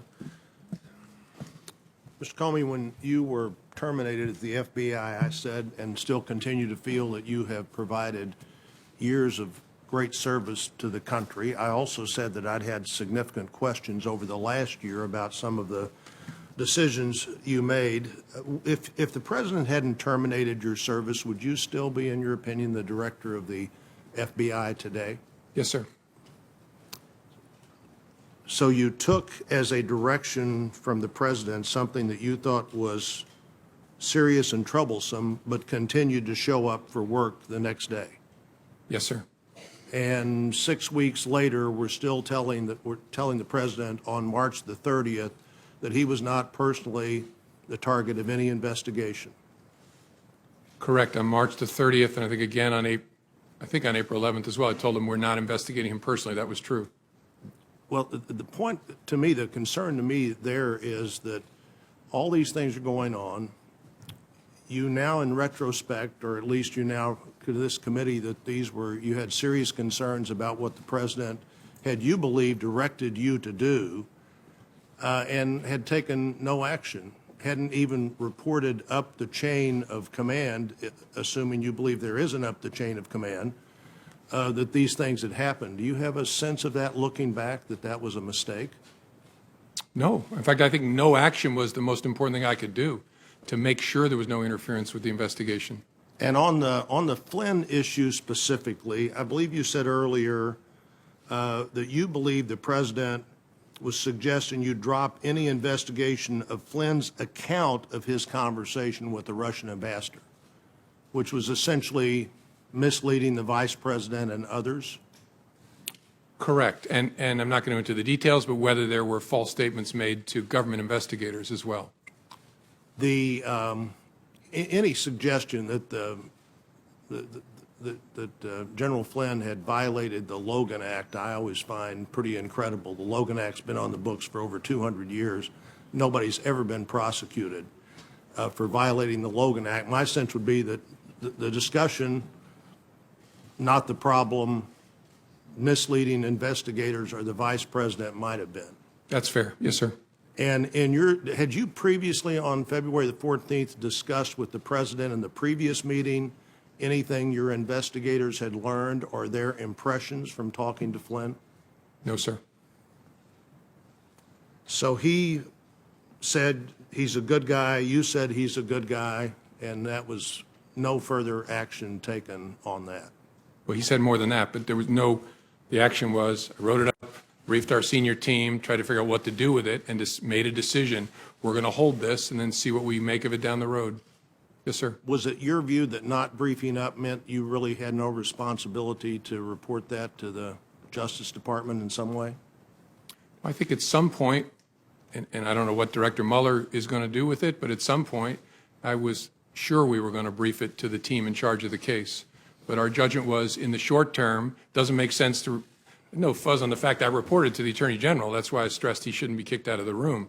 But it didn't make sense to report to him now. You know, you said the Attorney General said, I don't want to be in the room with him alone again, but you continued to talk to him on the phone. What is the difference in being in the room alone with him and talking to him on the phone alone? Yeah, I think what I stressed to the Attorney General is a little broader than just the room. I said, I report to you. It's very important you be between me and the White House. After that discussion with the Attorney General, did you take phone calls from the President? Yes, sir. So why did you just say you need to talk to, why didn't you say, I'm not taking that call, you need to talk to the Attorney General? Well, I did on the April 11th call, and I reported the calls, the March 30th call and the April 11th call, to my superior, who was the acting Deputy Attorney General. I don't want to run out of time here. Let me make one other point. In reading your testimony, January the 3rd, January the 27th, and March the 30th, it appears to me that on all three of those occasions, you, unsolicited by the President, made the point to him that he was not a target of an investigation. Correct. Yes, sir. One, I thought the March 30th, very interesting. You said, well, even though you may not want us, that was the 27th, where he said, why don't you look into that dossier thing more? You said, well, you may not want that because then we couldn't tell you couldn't say we couldn't answer the question about you being a target of the investigation, but you didn't seem to be answering that question anyhow. As Senator Rubio pointed out, the one unanswered, unleaked question seems to have been that in this whole period of time. But you said something earlier I don't want to fail to follow up on.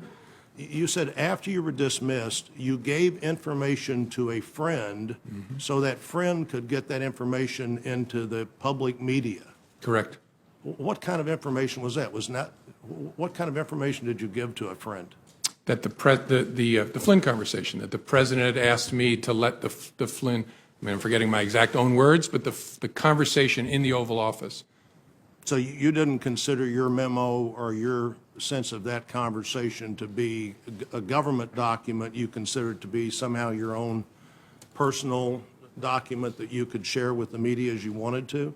Correct. Through a friend? I understood this to be my recollection recorded of my conversation with the President. As a private citizen, I felt free to share that. I thought it very important to get it out.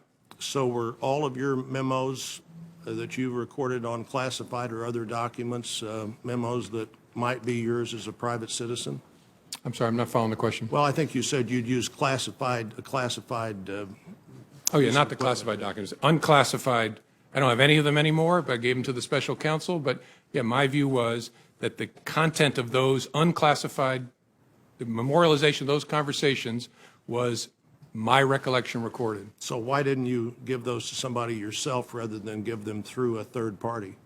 Because I was worried the media was camping at the end of my driveway at that point, and I was actually going out of town with my wife to hide, and I worried it would be like feeding seagulls at the beach if it was if it was I who gave it to the media, so I asked my friend, make sure this gets out. It does seem to me that what you do there is create a source close to the former director of the FBI, as opposed to just taking responsibility yourself for saying, here are these records. Like everybody else, I have other things I'd like to get into, but I'm out of time. Okay. Senator King. Thank you. First, I'd like to acknowledge Senator Blumenthal and earlier Senator Nelson. I think the one principal thing you'll learn today, Senator, is that the chairs there are less comfortable than the chairs here. But I welcome you to the hearing. Mr. Comey, a broad question. Was the Russian activity in the 2016 election a one-off proposition, or is this part of a long-term strategy? Will they be back? Oh, it's a long-term practice of theirs. It stepped up a notch in a significant way in 16. They'll be back. I think that's very important for the American people to understand that this is very much a forward-looking investigation in terms of how do we understand what they did and how do we prevent it. Would you agree that that's a big part of our role here? Yes, sir, and it's not a Republican thing or a Democratic thing. It really is an American thing. They're going to come for whatever party they choose to try and work on behalf of, and they're not devoted to either in my experience. They're just about their own advantage, and they will be back. That's my observation. I don't think Putin is a Republican or a Democrat. He's an opportunist. I think that's a fair statement. With regard to the several of these conversations, in his interview with Lester Holt on NBC, the president said, I had dinner with him. He wanted to have dinner because he wanted to stay on. Is this an accurate statement? No, sir. Did you in any way initiate that dinner? No. He called me at my desk at lunchtime and asked me, was I free for dinner that night? I called himself and said, can you come over for dinner tonight? And I said, yes, sir. He said, will 6 work? I think he said 6 first. And then he said, I was going to invite your whole family, but we'll do that next time. I wanted you to come over. And is that a good time? I said, sir, whatever works for you. And then he said, how about 6:30? And I said, whatever works for you, sir. And then I hung up and had to call my wife and break a date with her. I was supposed to take her out to dinner that night. That's one of the all-time great excuses for breaking a date. Yeah. In retrospect, I love spending time with my wife. I wish I'd been there that night. That's one question I'm not going to follow up, Mr. Comey. But in that same interview, the president said, in one case I called him and in one case he called me. Is that an accurate statement? No. Did you ever call the president? No. I might. The only reason I'm hesitating is I think there was at least one conversation where I was asked to call the White House switchboard to be connected to him, but I never initiated a communication with the president.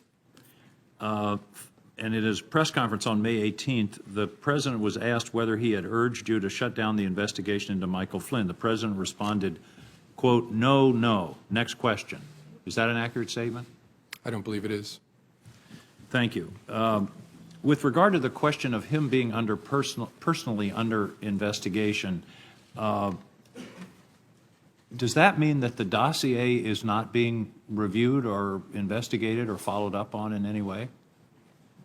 I obviously can't comment either way. I can't talk in an open setting about the investigation as it was when I was the head of the FBI, and obviously it's Director Bob Mueller's responsibility now, so I don't know. So clearly your statements to the president back in these various times when you assured him he wasn't under investigation were as of that moment. Is that correct, is it not? Correct. Now, on the Flynn investigation, is it not true that Mr. Flynn was and is a central figure in this entire investigation of the relationship between the Trump campaign and the Russians? I can't answer that in an open setting, sir. And certainly Mr. Flynn was part of the so-called Russian investigation. Can you answer that question? I have to give you the same answer. All right. We'll be having a closed session shortly, so we will follow up on that. In terms of his comments to you about, I think you were in response to Mr. Risch, Senator Risch, he said, I hope you will hold back on that. But when when a president of the United States in the Oval Office says something like I hope or I suggest or would you, do you take that as a directive? Yes. Yes. It rings in my ear as kind of, will no one rid me of this meddlesome priest? I was just going to quote that in 1170, December 29, Henry II said, who will rid me of this meddlesome priest? And then the next day he was killed. Thomas A. Beckett as exactly the same situation. We're thinking along the same lines. Several other questions, and these are a little bit more detailed. What do you know about the Russian bank VEB? Nothing that I can talk about in an open setting. Well, I know that it- takes I know care it of my ex- next three I questions. know it exists. Yes, sir. You know it exists. What is the relationship of the ambassador from Russia to the United States, to the Russian intelligence infrastructure? Well, he's a diplomat who is the chief of mission at the Russian embassy, which employs a robust cohort of intelligence officers. And so surely he's witting of their very, very aggressive intelligence operations, at least some of it in the United States. I don't consider him to be an intelligence officer himself. He's a diplomat.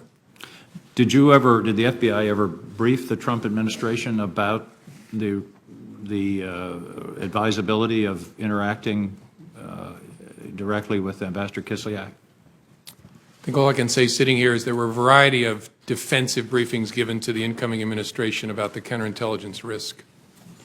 Back to Mr. Flynn, would closing out the Flynn investigation have impeded the overall Russian investigation?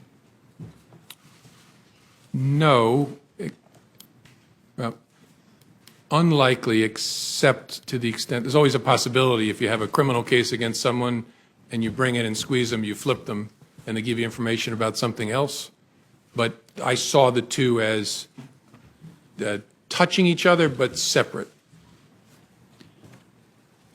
With regard to your memos, isn't it true that in a court case, when you're weighing evidence, contemporaneous memos and contemporaneous statements to third parties are considered probative in terms of the validity of testimony? Yes. Thank you. Thank you, Mr. Chairman. Senator Cotton.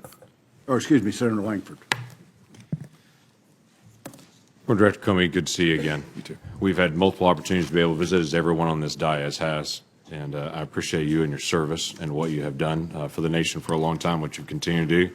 I've told you before, in the heat of last year, when we had the opportunity to visit personally, that I pray for you and for your family, because you do carry a tremendous amount of stress, and that is still true today. Thank you. Let me walk through a couple things with you. Your notes are obviously exceptionally important because they give a very rapid account of what you wrote down and what you perceived happened in those different meetings. Have you had the opportunity to be able to reference those notes when you were preparing the written statement that you put for us today? Yes. Yes. I think nearly all of my written recordings of my conversations, I had a chance to review them before filing my statement. Do you have a copy of any of those notes personally? I don't. I turned them over to Bob Mueller's investigators. The individual that you told about your memos that then was sent on to the New York Times, did they have a copy of those memos, or were they told orally of those memos? Had a copy. I had a copy at the time. Do they still have a copy of those memos? It's a good question. I think so. I guess I can't say for sure sitting here, but I guess I don't know, but I think so. So the question is, could you ask them to hand that copy right back to you so you could hand them over to this committee? Potentially. I would like to move that from potential to see if we can ask that question so we can have a copy of those. Obviously, those notes are exceptionally important to us to be able to go through the process so we can continue to get to the facts as we see it. As you know, the written documents are exceptionally important. Yeah. Are there other documents that we need to be aware of that you used in your preparation for your written statement that we should also have that would assist us in helping with this? Not that I'm aware of, no. Past the February the 14th meeting, which is a very important meeting, obviously, as we discuss the conversations here about Michael Flynn. When the president asked you about he hopes that you would let this go, and the conversation back and forth about being a good guy, after that time, did the president ever bring up anything about Michael Flynn again to you?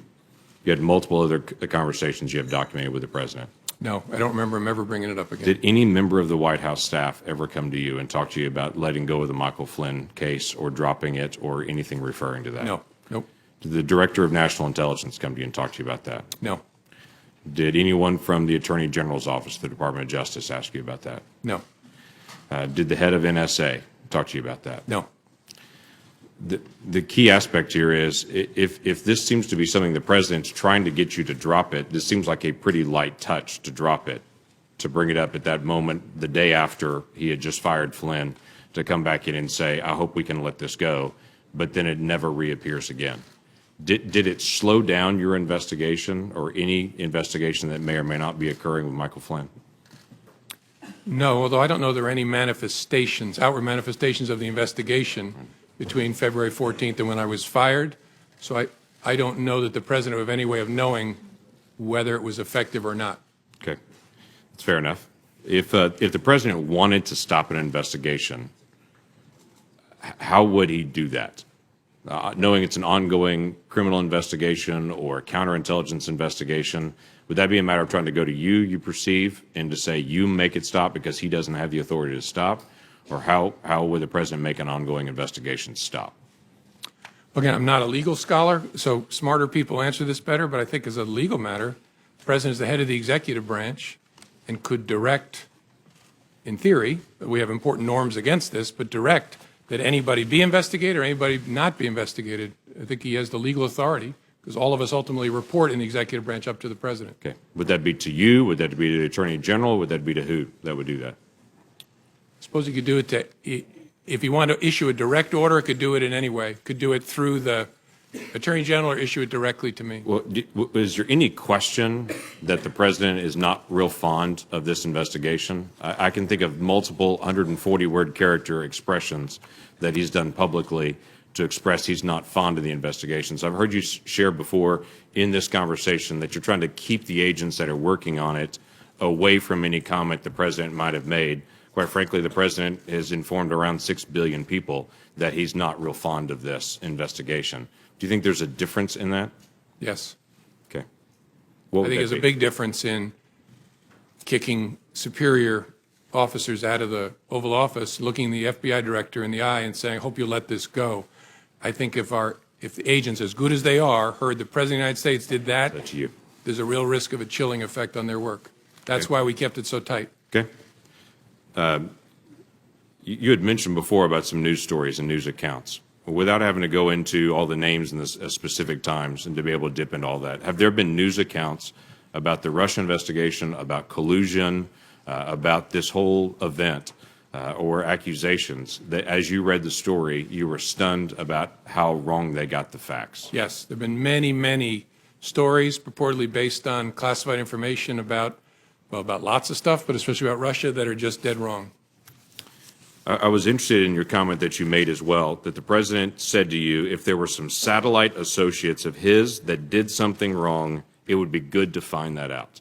That the president seemed to talk to you specifically on March the 30th and say, I'm frustrated that the word is not getting out that I'm not under investigation, but if there are people that are in my circle that are, let's finish the investigation. Is that how you took it as well? Yes, sir. Yes.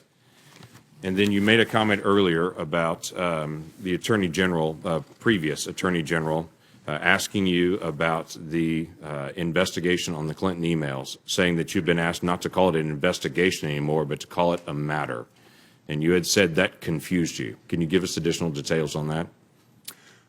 Well, it concerned me because we were at the point where we had refused to confirm the existence, as we typically do, of an investigation for months.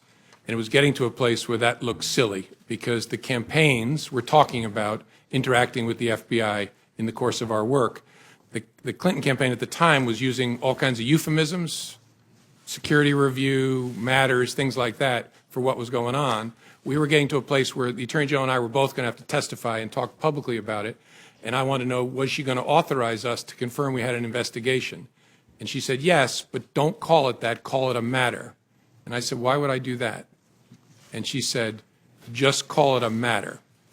And again, you look back in hindsight, you think, should I have resisted harder? I just said, all right, this isn't a hill worth dying on. And so I just said, okay, the press is going to completely ignore it. And that's what happened. When I said, we have opened a matter, they all reported the FBI has an investigation open. And so that concerned me because that language tracked the way the campaign was talking about the FBI's work, and that's concerning.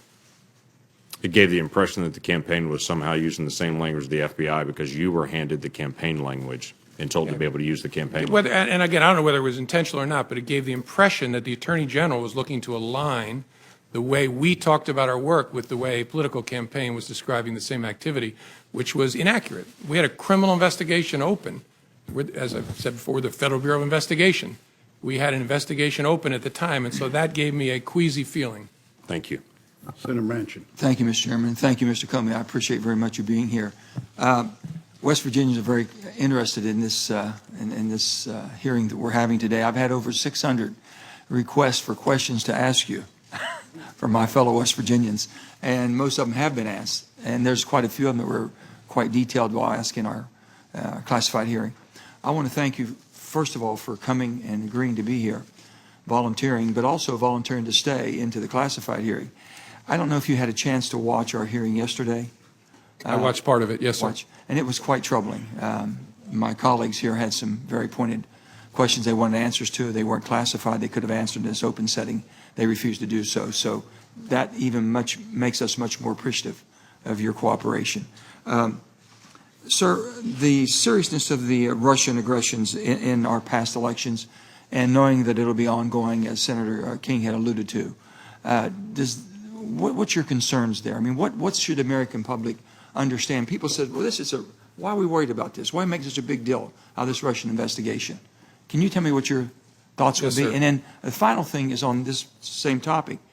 Did the president ever show any concern or interest or curiosity about what the Russians were doing? Thank you, Senator. As I said earlier, I don't remember any conversations with the president about the Russia election interference. Did he ever ask you any questions concerning this?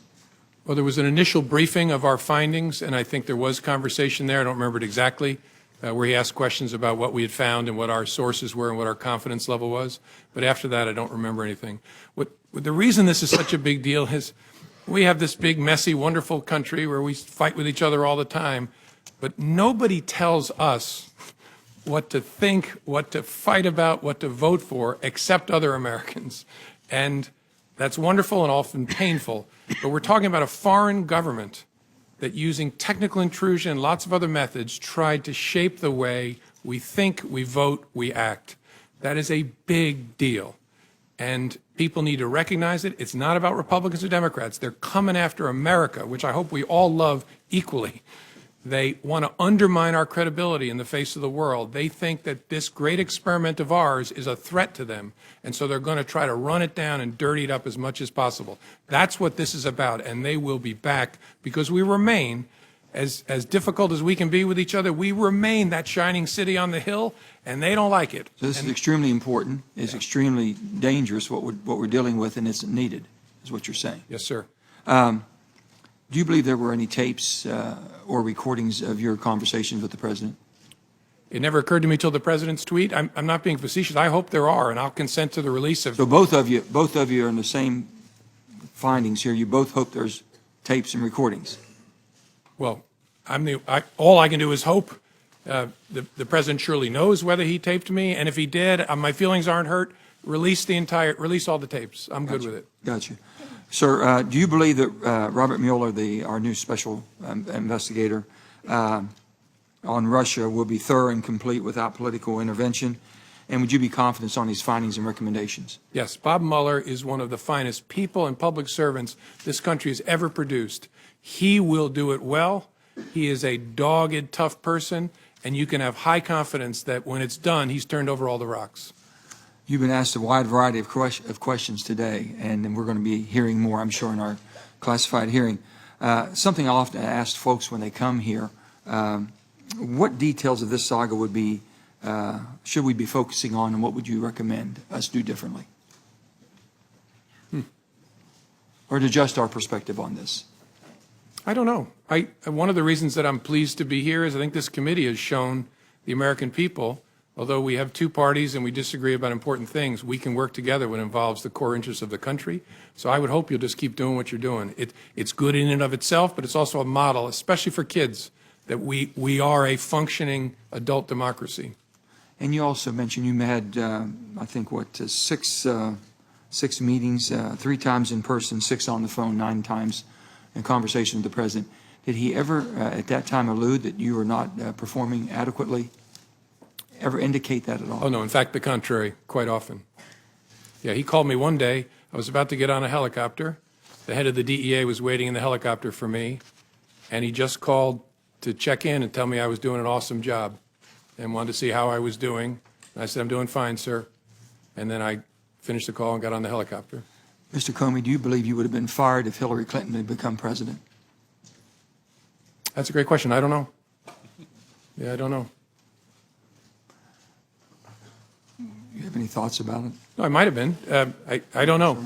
Look, I've said before, that was an extraordinarily difficult and painful time.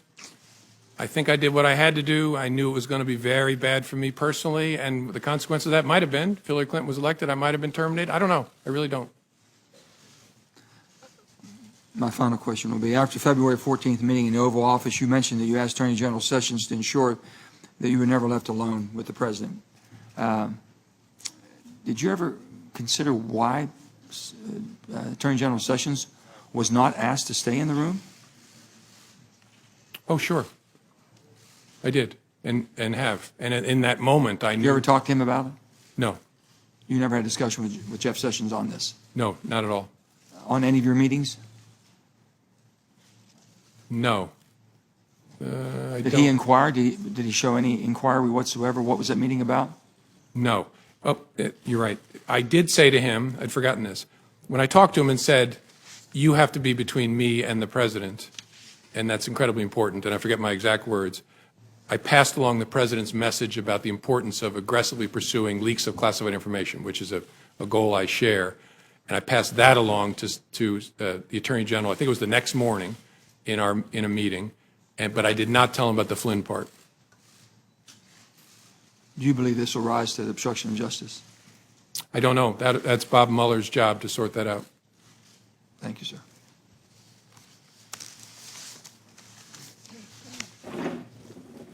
Mr. Chairman. Senator Cotton. Mr. Comey, you encouraged the president to release the tapes. Will you encourage the Department of Justice or your friend at Columbia or Mr. Mueller to release your memos? Sure. You said that you did not record your conversations with President Obama or President Bush in memos. Did you do so with Attorney General Sessions or any other senior member of the Trump Department of Justice? No. Did you? I'm sorry. Did you record conversations and memos with Attorney General Lynch or any other senior member of the Obama Department of Justice? No, not that I recall. In your statement for the record, you cite 9 private conversations with the president, 3 meetings, and 2 phone calls. There are 4 phone calls that are not discussed in your statement for the record. What happened in those phone calls?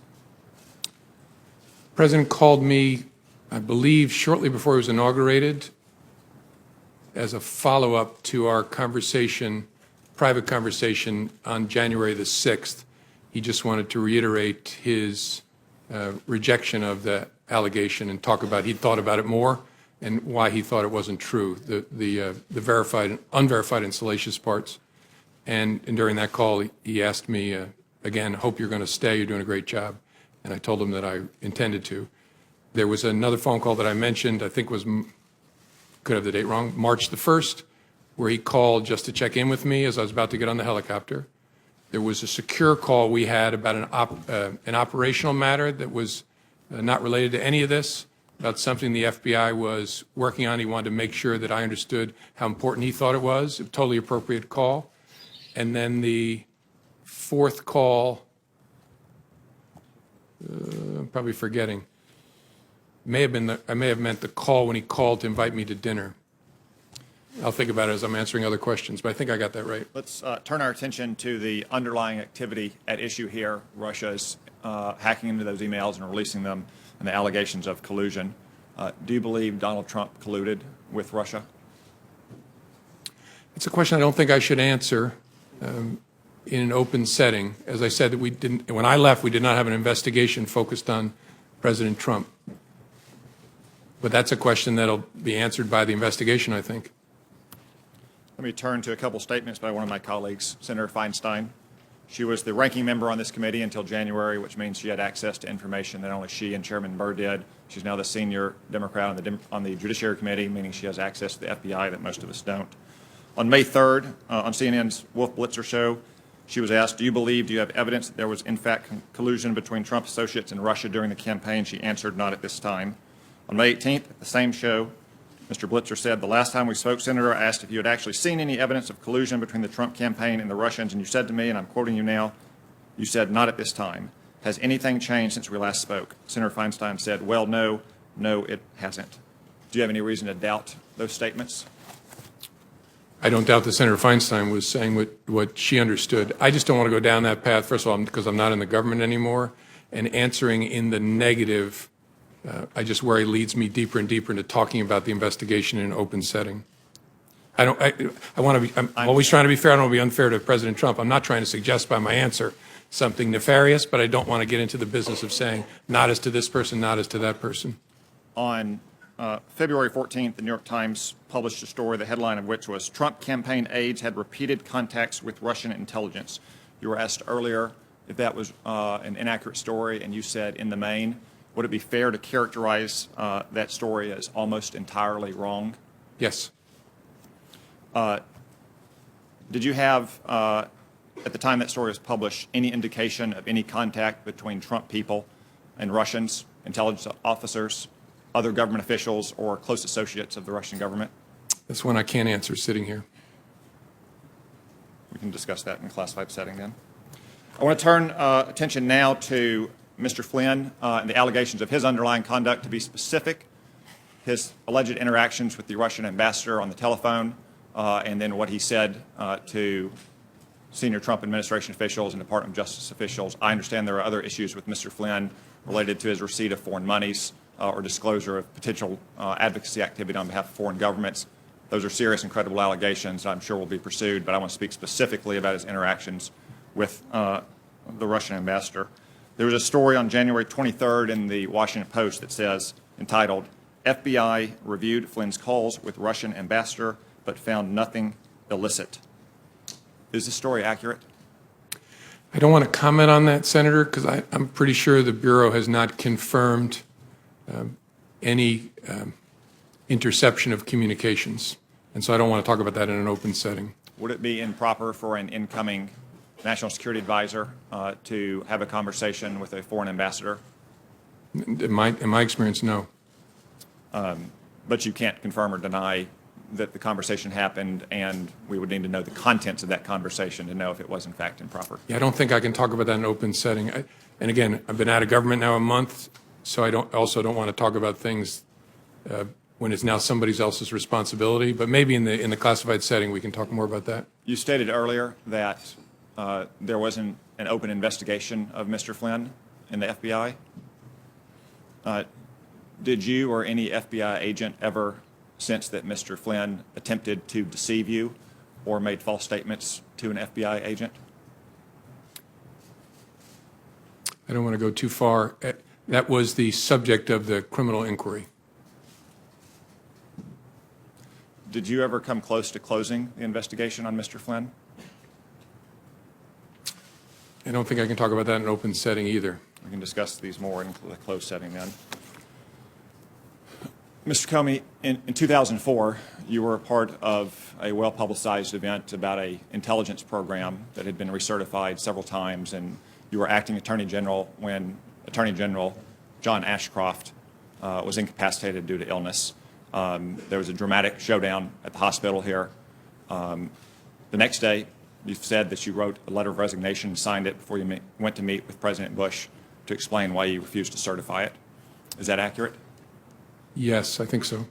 At any time in the 3.5 months you were the FBI director during the Trump administration, did you ever write and sign a letter of recommendation and leave it on your desk? Letter of resignation? No, sir. Letter of resignation? No, sir. So despite all of the things that you've testified to here today, you didn't feel this rose to the level of an honest but serious difference of legal opinion between accomplished and skilled lawyers in that 2004 episode?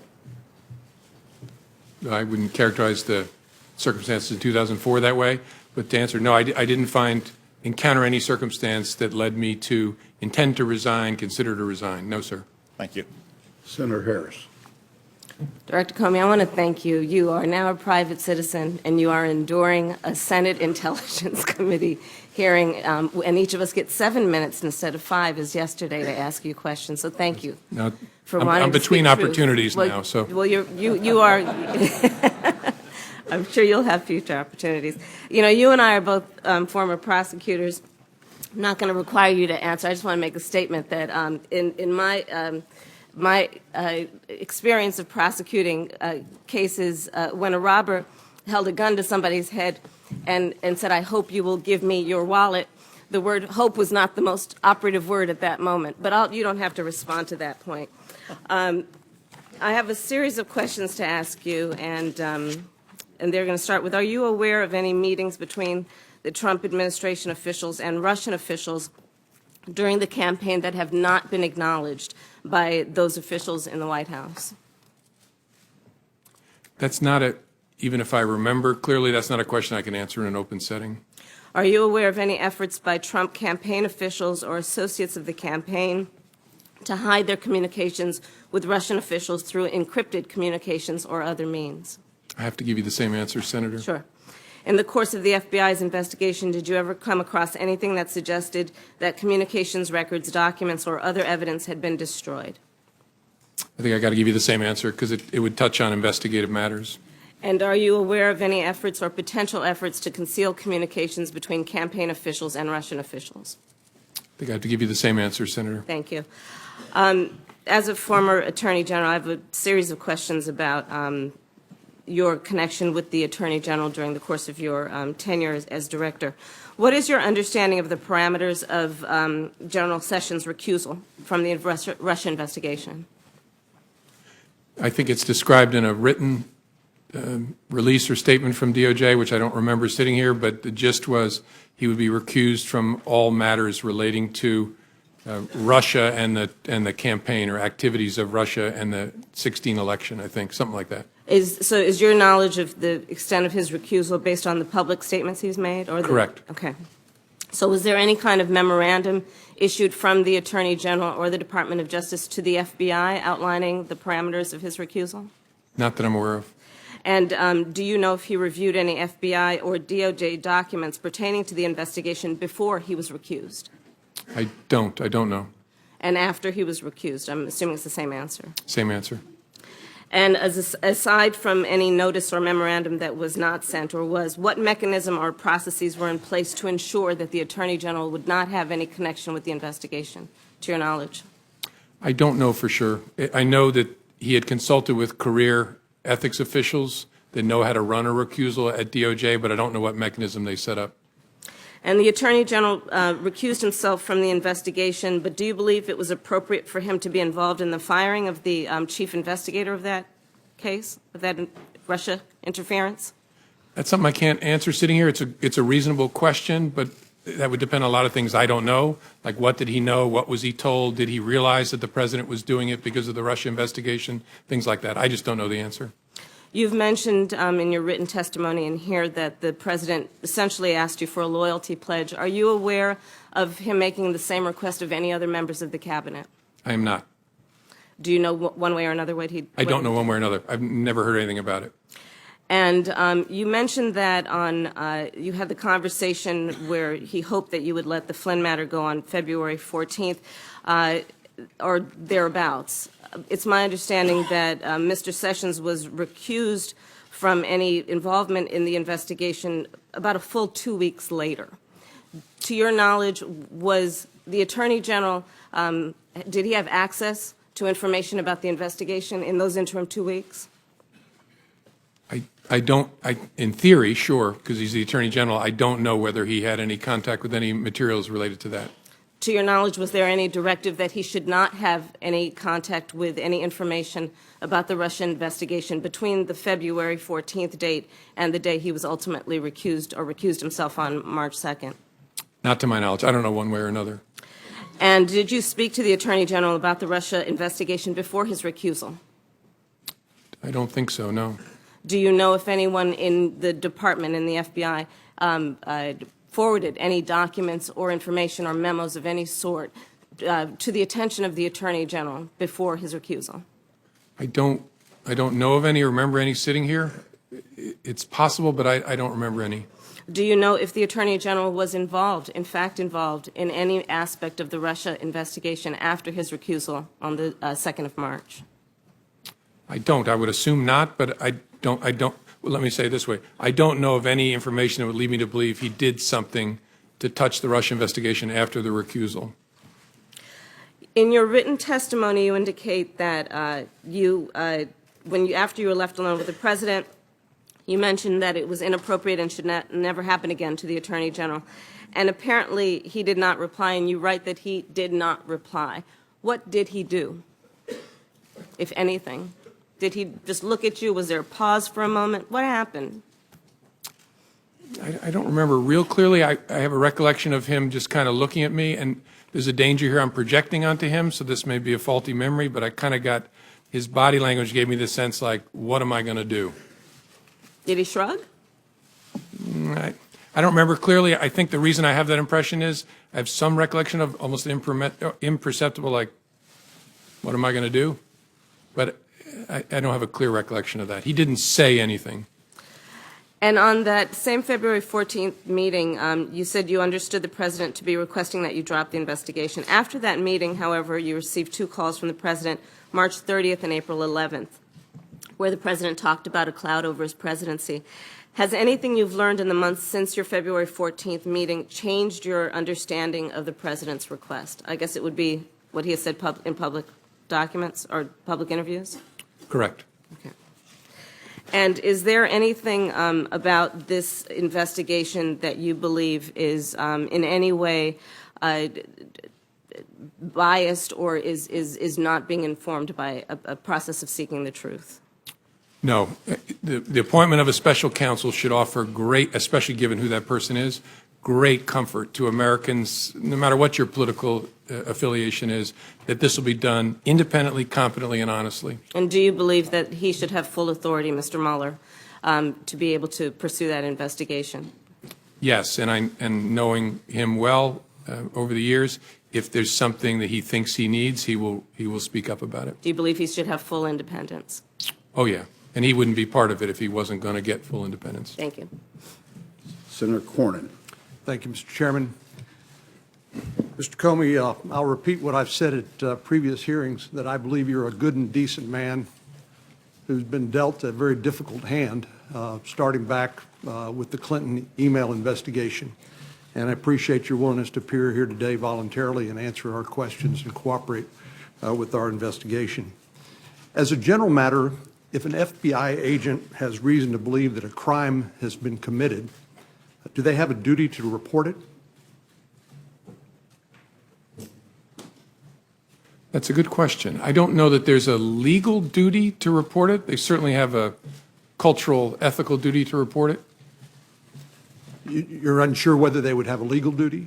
Yeah, that's a good question. I've not thought about it before. I don't know where the legal, there's a statute that prohibits misprision of a felony, knowing of a felony, and taking steps to conceal it, but this is a different question.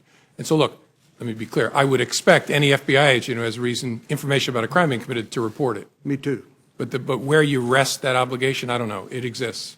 And let me ask you as a general proposition, if you're trying to make an investigation go away, is firing an FBI director a good way to make that happen? By that I mean... Yeah, it doesn't make a lot of sense to me, but I'm obviously hopelessly biased, given that I was the one fired. I understand it's personal. No, given the nature of the FBI, I meant what I said. There's no indispensable people in the world, including at the FBI, that there's lots of bad things about me not being at the FBI. Most of them are for me, but the work's going to go on as before. So nothing that's happened that you've testified to here today has impeded the investigation of the FBI or Director Mueller's commitment to get to the bottom of this from the standpoint of the FBI and the Department of Justice. Would you agree with that? Correct. Especially the appointment of former Director Mueller is a critical part of that equation. Let me take you back to the Clinton email investigation. I think you've been cast as a hero or a villain, depending on the whose political ox is being gored at many different times during the course of the Clinton email investigation, even now perhaps. But you clearly were troubled by the conduct of the sitting Attorney General, Loretta Lynch, when it came to the Clinton email investigation. You mentioned the characterization that you'd been asked to accept that this was a matter and not a criminal investigation, which you said it was. There was the matter of President Clinton's meeting on the tarmac with the sitting Attorney General at a time when his wife was subject to a criminal investigation, and you suggested that perhaps there are other matters that you may be able to share with us later on in a classified setting. But it seems to me that you clearly believe that Loretta Lynch, the Attorney General, had an appearance of a conflict of interest on the Clinton email investigation. Is that correct? I think that's fair. I didn't believe she could credibly decline that investigation, at least not without grievous damage to the Department of Justice and to the FBI. And under Department of Justice and FBI norms, wouldn't it have been appropriate for the Attorney General, or if she had recused herself, which she did not do, for the Deputy Attorney General to appoint a special counsel? That's essentially what's happened now with Director Mueller. Would that have been an appropriate step in the Clinton email investigation, in your opinion? Certainly a possible step, yes, sir. And were you aware that Ms. Lynch had been requested numerous times to appoint a special counsel and had refused? Yes, from, I think Congress had, members of Congress had repeatedly asked, yes, sir. Yours truly Okay. did on multiple occasions. And that heightened your concerns about the appearance of a conflict of interest with the Department of Justice, which caused you to make what you have described as an incredibly painful decision to basically take the matter up yourself, and led to that July press conference.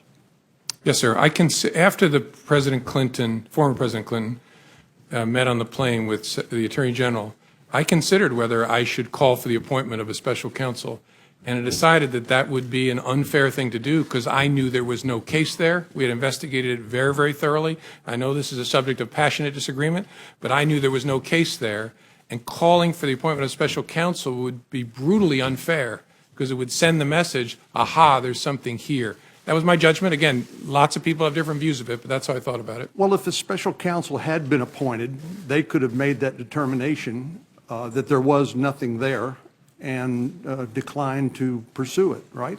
Sure, but it would have been many months later or a year later. Let me just ask you to, given the experience of the Clinton email investigation and what happened there, do you think it's unreasonable for anyone, any president, who has been assured on multiple occasions that he's not the subject of an FBI investigation, do you think it's unreasonable for them to want the FBI director to publicly announce that so that this cloud over his administration would be removed? I think that's a reasonable point of view.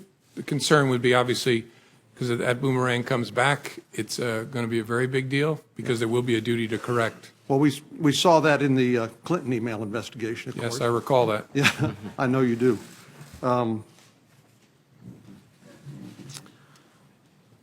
So let me ask you finally, in the minute that we have left, there was this conversation back and forth about loyalty, and I think we all appreciate the fact that an FBI director is a unique public official in the sense that he's a political appointee in one sense, but he has a duty of independence to pursue the law pursuant to the constitutional laws of the United States.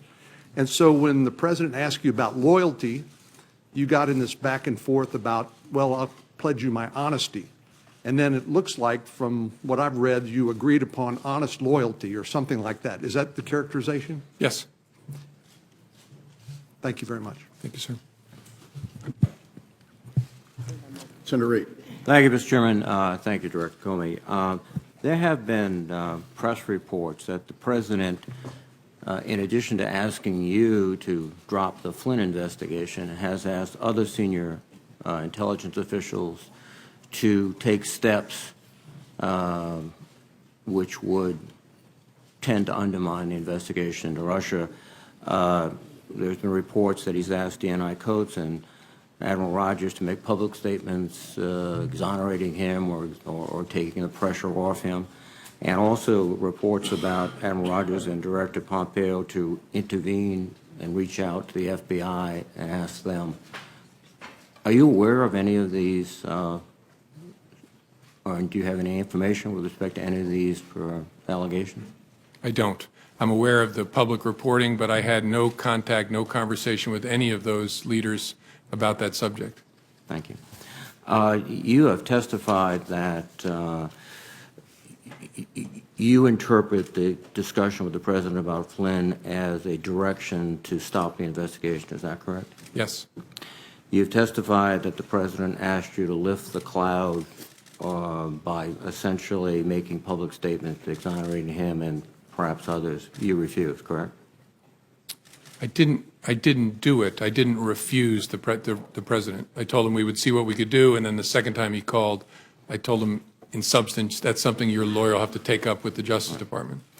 And part of the underlying logic was that, we've discussed many times throughout this morning, is the duty to correct.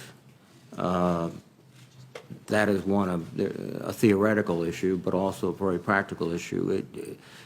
Was there your feeling that the direction of the investigation could, in fact, include the President? Well, in theory, I mean, as I explained, the concern of one of my senior leader colleagues was if you're looking at potential coordination between the campaign and Russia, the person at the head of the campaign is the candidate. So logically, this person argued, the candidate's knowledge, understanding will logically become a part of your inquiry if it proceeds. And so I understood that argument. My view was that what I said to the President was accurate and fair to him. I resisted the idea of publicly saying it, although if the Justice Department had wanted to, that I would have done it, because of the duty to correct and the slippery slope problem. And again, also, you've testified that the President asked you repeatedly to be loyal to him, and you responded you would be honestly loyal, which is, I think, your way of saying, I'll be honest and I'll be the head of the FBI and independent. Is that fair? Correct. I tried honest first, and also, I mean, you see it in my testimony, I also tried to explain to him why it's in his interest and every president's interest for the FBI to be apart in a way, because its credibility is important to a president and to the country. And so I tried to hold the line. It got very awkward, and I then said, you'll always have honesty from me. He said honest loyalty, and then I acceded to that as a way to end this awkwardness. At the culmination of all these events, you're summarily fired without any explanation or anything else. Well, there was an explanation. I just don't buy it. Well, yes. So you're fired. So do you believe that you were fired because you refused to take the President's direction? Is that the ultimate reason? I don't know for sure. I know I was fired. Again, I take the President's words. I know I was fired because of something about the way I was conducting the Russia investigation was in some way putting pressure on him, in some way irritating him, and he decided to fire me because of that. Now, I can't go farther than that. The Russian investigation, as you have pointed out, and as all my colleagues have reflected, is one of the most serious hostile acts against this country in our history, undermining the very core of our democracy and our elections. It is not a discrete event. It will likely occur. It's probably being prepared now for 18 and 20 and beyond. And yet, the President of the United States fires you because, in your own words, some relation to this investigation. And then he shows up in the Oval Office with the Russian foreign minister, first after classifying you as crazy and a real nut job, which I think you've effectively disproved this morning. He said, I face great pressure because of Russia. That's taken off. Your conclusion would be that the President, I would think, is downplaying the seriousness of this threat. In fact, took specific steps to stop a thorough investigation of the Russian influence, and also, from what you've said or what was been said this morning, doesn't seem to be particularly interested in these hostile threats by the Russians. Is that fair? I don't know that I can agree to that level of detail. There's no doubt that it's a fair judgment, it's my judgment, that I was fired because of the Russia investigation. I was fired in some way to change, or the endeavor was to change the way the Russia investigation was being conducted. That is a very big deal, and not just because it involves me. The nature of the FBI and the nature of its work requires that it not be the subject of political consideration. And then on top of that, you have the Russia investigation itself is vital because of the threat. And I know I should have said this earlier, but it's obvious. If any Americans were part of helping the Russians do that to us, that is a very big deal. And I'm confident that if that is the case, Director Mueller will find that evidence. Finally, the President tweeted that James Comey better hope that there are no tapes of our conversation before he starts leaking to the press. Was that a rather unsubtle attempt to intimidate you from testifying and intimidate anyone else who seriously crosses his path of not doing it? I'm not going to sit here and try to interpret the President's tweets. To me, its major impact was, as I said, occurred to me in the middle of the night. Holy cow, there might be tapes. And if there are tapes, it's not just my word against his on the direction to get rid of the Flynn investigation. Thank you very much. Senator McCain. In the case of Hillary Clinton, you made the statement that there wasn't sufficient evidence to bring a suit against her, although it had been very careless in their behavior. But you did reach a conclusion in that case that it was not necessary to further pursue her. Yet at the same time, in the case of Mr. Comey, you said that there was not enough information to make a conclusion. Tell me the difference between your conclusion as far as former Secretary Clinton is concerned and Mr. Trump. The Clinton investigation was a completed investigation that the FBI had been deeply involved in, and so I had an opportunity to understand all the facts and apply those facts against the law as I understood them. This investigation was underway, still going when I was fired, so it's nowhere near in the same place. At least it wasn't when I was. But it's still ongoing. Correct. So far as I know, it was when I left. That investigation was going on. This investigation is going on. You reached separate conclusions. No, that one was done. That investigation of any involvement of Secretary Clinton or any of her associates is completed. Yes, as of July the 5th, the FBI completed its investigative work, and that's what I was announcing, what we had done and what we had found.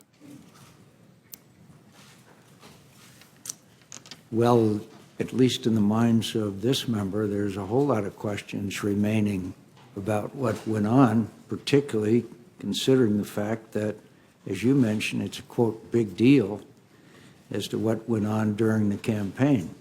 So I'm glad you concluded that part of the investigation, but I think that the American people have a whole lot of questions out there, particularly since you just emphasized the role that Russia played.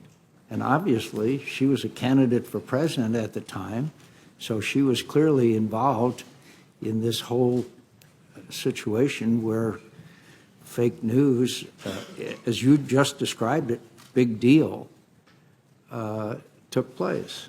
You're going to have to help me out here. In other words, we're complete the investigation of anything that former Secretary Clinton had to do with the campaign is over and we don't have to worry about it anymore?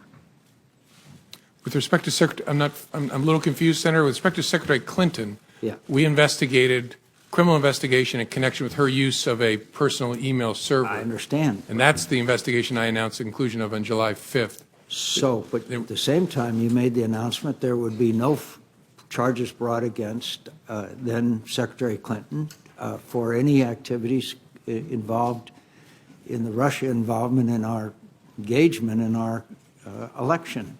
I don't quite understand how you could be done with that, but not done with the whole investigation of their attempt to affect the outcome of our election. No, I'm sorry. We're not, at least when I left, when I was fired on May the 9th, there was still an open, active investigation to understand the Russian efforts and whether any Americans work with them. But you reached the conclusion that there was no reason to bring charges against Secretary Clinton. So you reached a conclusion. In the case of Mr. Comey, the President Comey, No, sir. excuse me, in the case of President Trump, you have an ongoing investigation. So you got one candidate who you're done with and another candidate that you have a long way to go. Is that correct? I don't know how far the FBI has to go, but yes, that the Clinton email investigation was completed, the investigation of Russia's efforts in connection with the election, and whether there was any coordination, and if so, with whom, between Russia and the campaign, was ongoing when I left. You just made it clear in what you said. This is a, quote, big deal, unquote. I think it's hard to reconcile. In one case, you reach a complete conclusion, and the other side, you have not.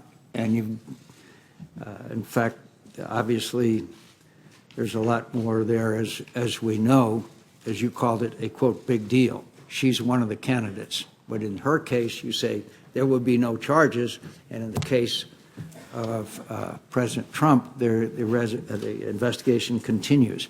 What has been brought out in this hearing is more and more emphasis on the Russian engagement and involvement in this campaign. How serious do you think this was? Very serious, but I want to say something, be clear.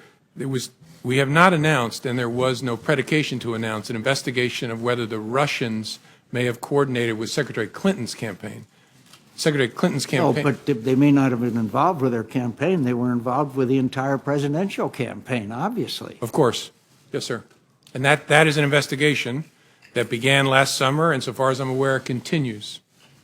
So both President Trump and former candidate Clinton are both involved in the investigation, yet one of them, you said there's going to be no charges, and the other one, the investigation continues. Well, I think there's a double standard there, to tell you the truth. Then when the president said to you, you talked about the April 11th phone call, and he said, quote, because I've been very loyal to you, very loyal. We had that thing, you know. Did that arouse your curiosity as what, quote, that thing was? Yes. Why didn't you ask him? It didn't seem to me to be important for the conversation we were having to understand it. I took it to be an effort to communicate to me that there is a relationship between us where I've been good to you, you should be good to me. Yeah, but I think it would intensely arouse my curiosity if the President of the United States said, we had that thing, you know. I'd like to know what the hell that thing is, particularly if I'm the director of the FBI. Yeah, I get that, Senator. Honestly, I'll tell you what, this is speculation, but what I concluded at the time is in his memory he was searching back to our encounter at the dinner and was preparing himself to say, I offered loyalty to you, you promised loyalty to me, and all of a sudden his memory showed him that did not happen, and I think he pulled up short. That's just a guess, but I've a lot of conversations with humans over the years. I think I would have had some curiosity if it had been about me, to be honest with you. So are you aware anything that would believe you to believe that the president or the members of the administration or members of the campaign could potentially be used to coerce or blackmail the administration? That's a subject for investigations, not something I can comment on sitting here. But you reached that conclusion as far as Secretary Clinton was concerned. But you're not reaching a conclusion as far as this administration is concerned. Are you aware of anything that would lead you to believe that information exists that could coerce members of the administration or blackmail the administration? That's not a question I can answer, Senator. Senator's time's expired. Thank you. All time's expired for the hearing. Can I say for members, we'll reconvene promptly at 1 p.m. in the hearing room. We have a vote scheduled for 1:45. I would suggest that all members promptly be there at 1 o'clock. We have about 3 minutes. I'd like to have order. Photographers return to where you were, please. This hearing's not adjourned yet. Either that or we'll remove you. To members, we have about 3 minutes of updates that we would love to cover as soon as we get into the closed session before we have an opportunity to spend some time with Director Comey.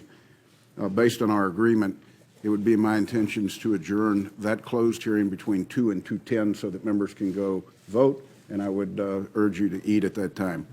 Jim, several of us on this committee have had the opportunity to work with you since you walked in the door. I want to say personally on behalf of all the committee members, we're grateful to you for your service to your country, not just in the capacity as FBI director, but as prosecutor, and more importantly, being somebody that loves this country enough to tell it like it is. I want to say to your workforce that we're grateful to them with the level of cooperation that they have shown us, with the trust we've built between both organizations, the Congress and the Bureau. We couldn't do our job if it wasn't for their willingness to share candidly with us the work that we need to see. This hearing is the 9th public hearing this committee has had this year. That is twice the historical year-long average of this committee. I think the Vice Chairman and my biggest challenge when this investigation has concluded is to return our hearings to the secrecy of a closed hearing, to encourage our members not to freely talk about intelligence matters publicly, and to respect the fact that we have a huge job, and that's to represent the entire body of the United States Senate and the American people, to make sure that we work with the intelligence community to provide you the tools to keep America safe, and that you do it within the legal limit or those limits that are set by the executive branch. We could not do it if it wasn't for a trusted partnership that you have been able to lead and others before you. So as we depart from this is a pivotal hearing in our investigation. We're grateful to you for the professionalism you've shown and your willingness. I will turn to the Vice Chairman. I simply want to echo, again, the thanks for your appearance. And there clearly still remain a number of questions. And the one thing I want to commit to you, and more importantly, I think, Chairman, I want to commit to all those who are still potentially watching and following. There's still a lot of unanswered questions, and we're going to get to the bottom of this. We're going to get the facts out. The American people deserve to know. There's the questions around implications of Trump officials and the Russians, but there's also the macro issue of what the Russians did and continue to do. And I think it is very important that all Americans realize that threat is real. It is continuous. It is not just towards our nation. It is all towards all Western democracies, and we have to come to a solution set. Thank you, Mr. Chairman. Director Comey, thank you once again on behalf of the committee. This hearing is adjourned.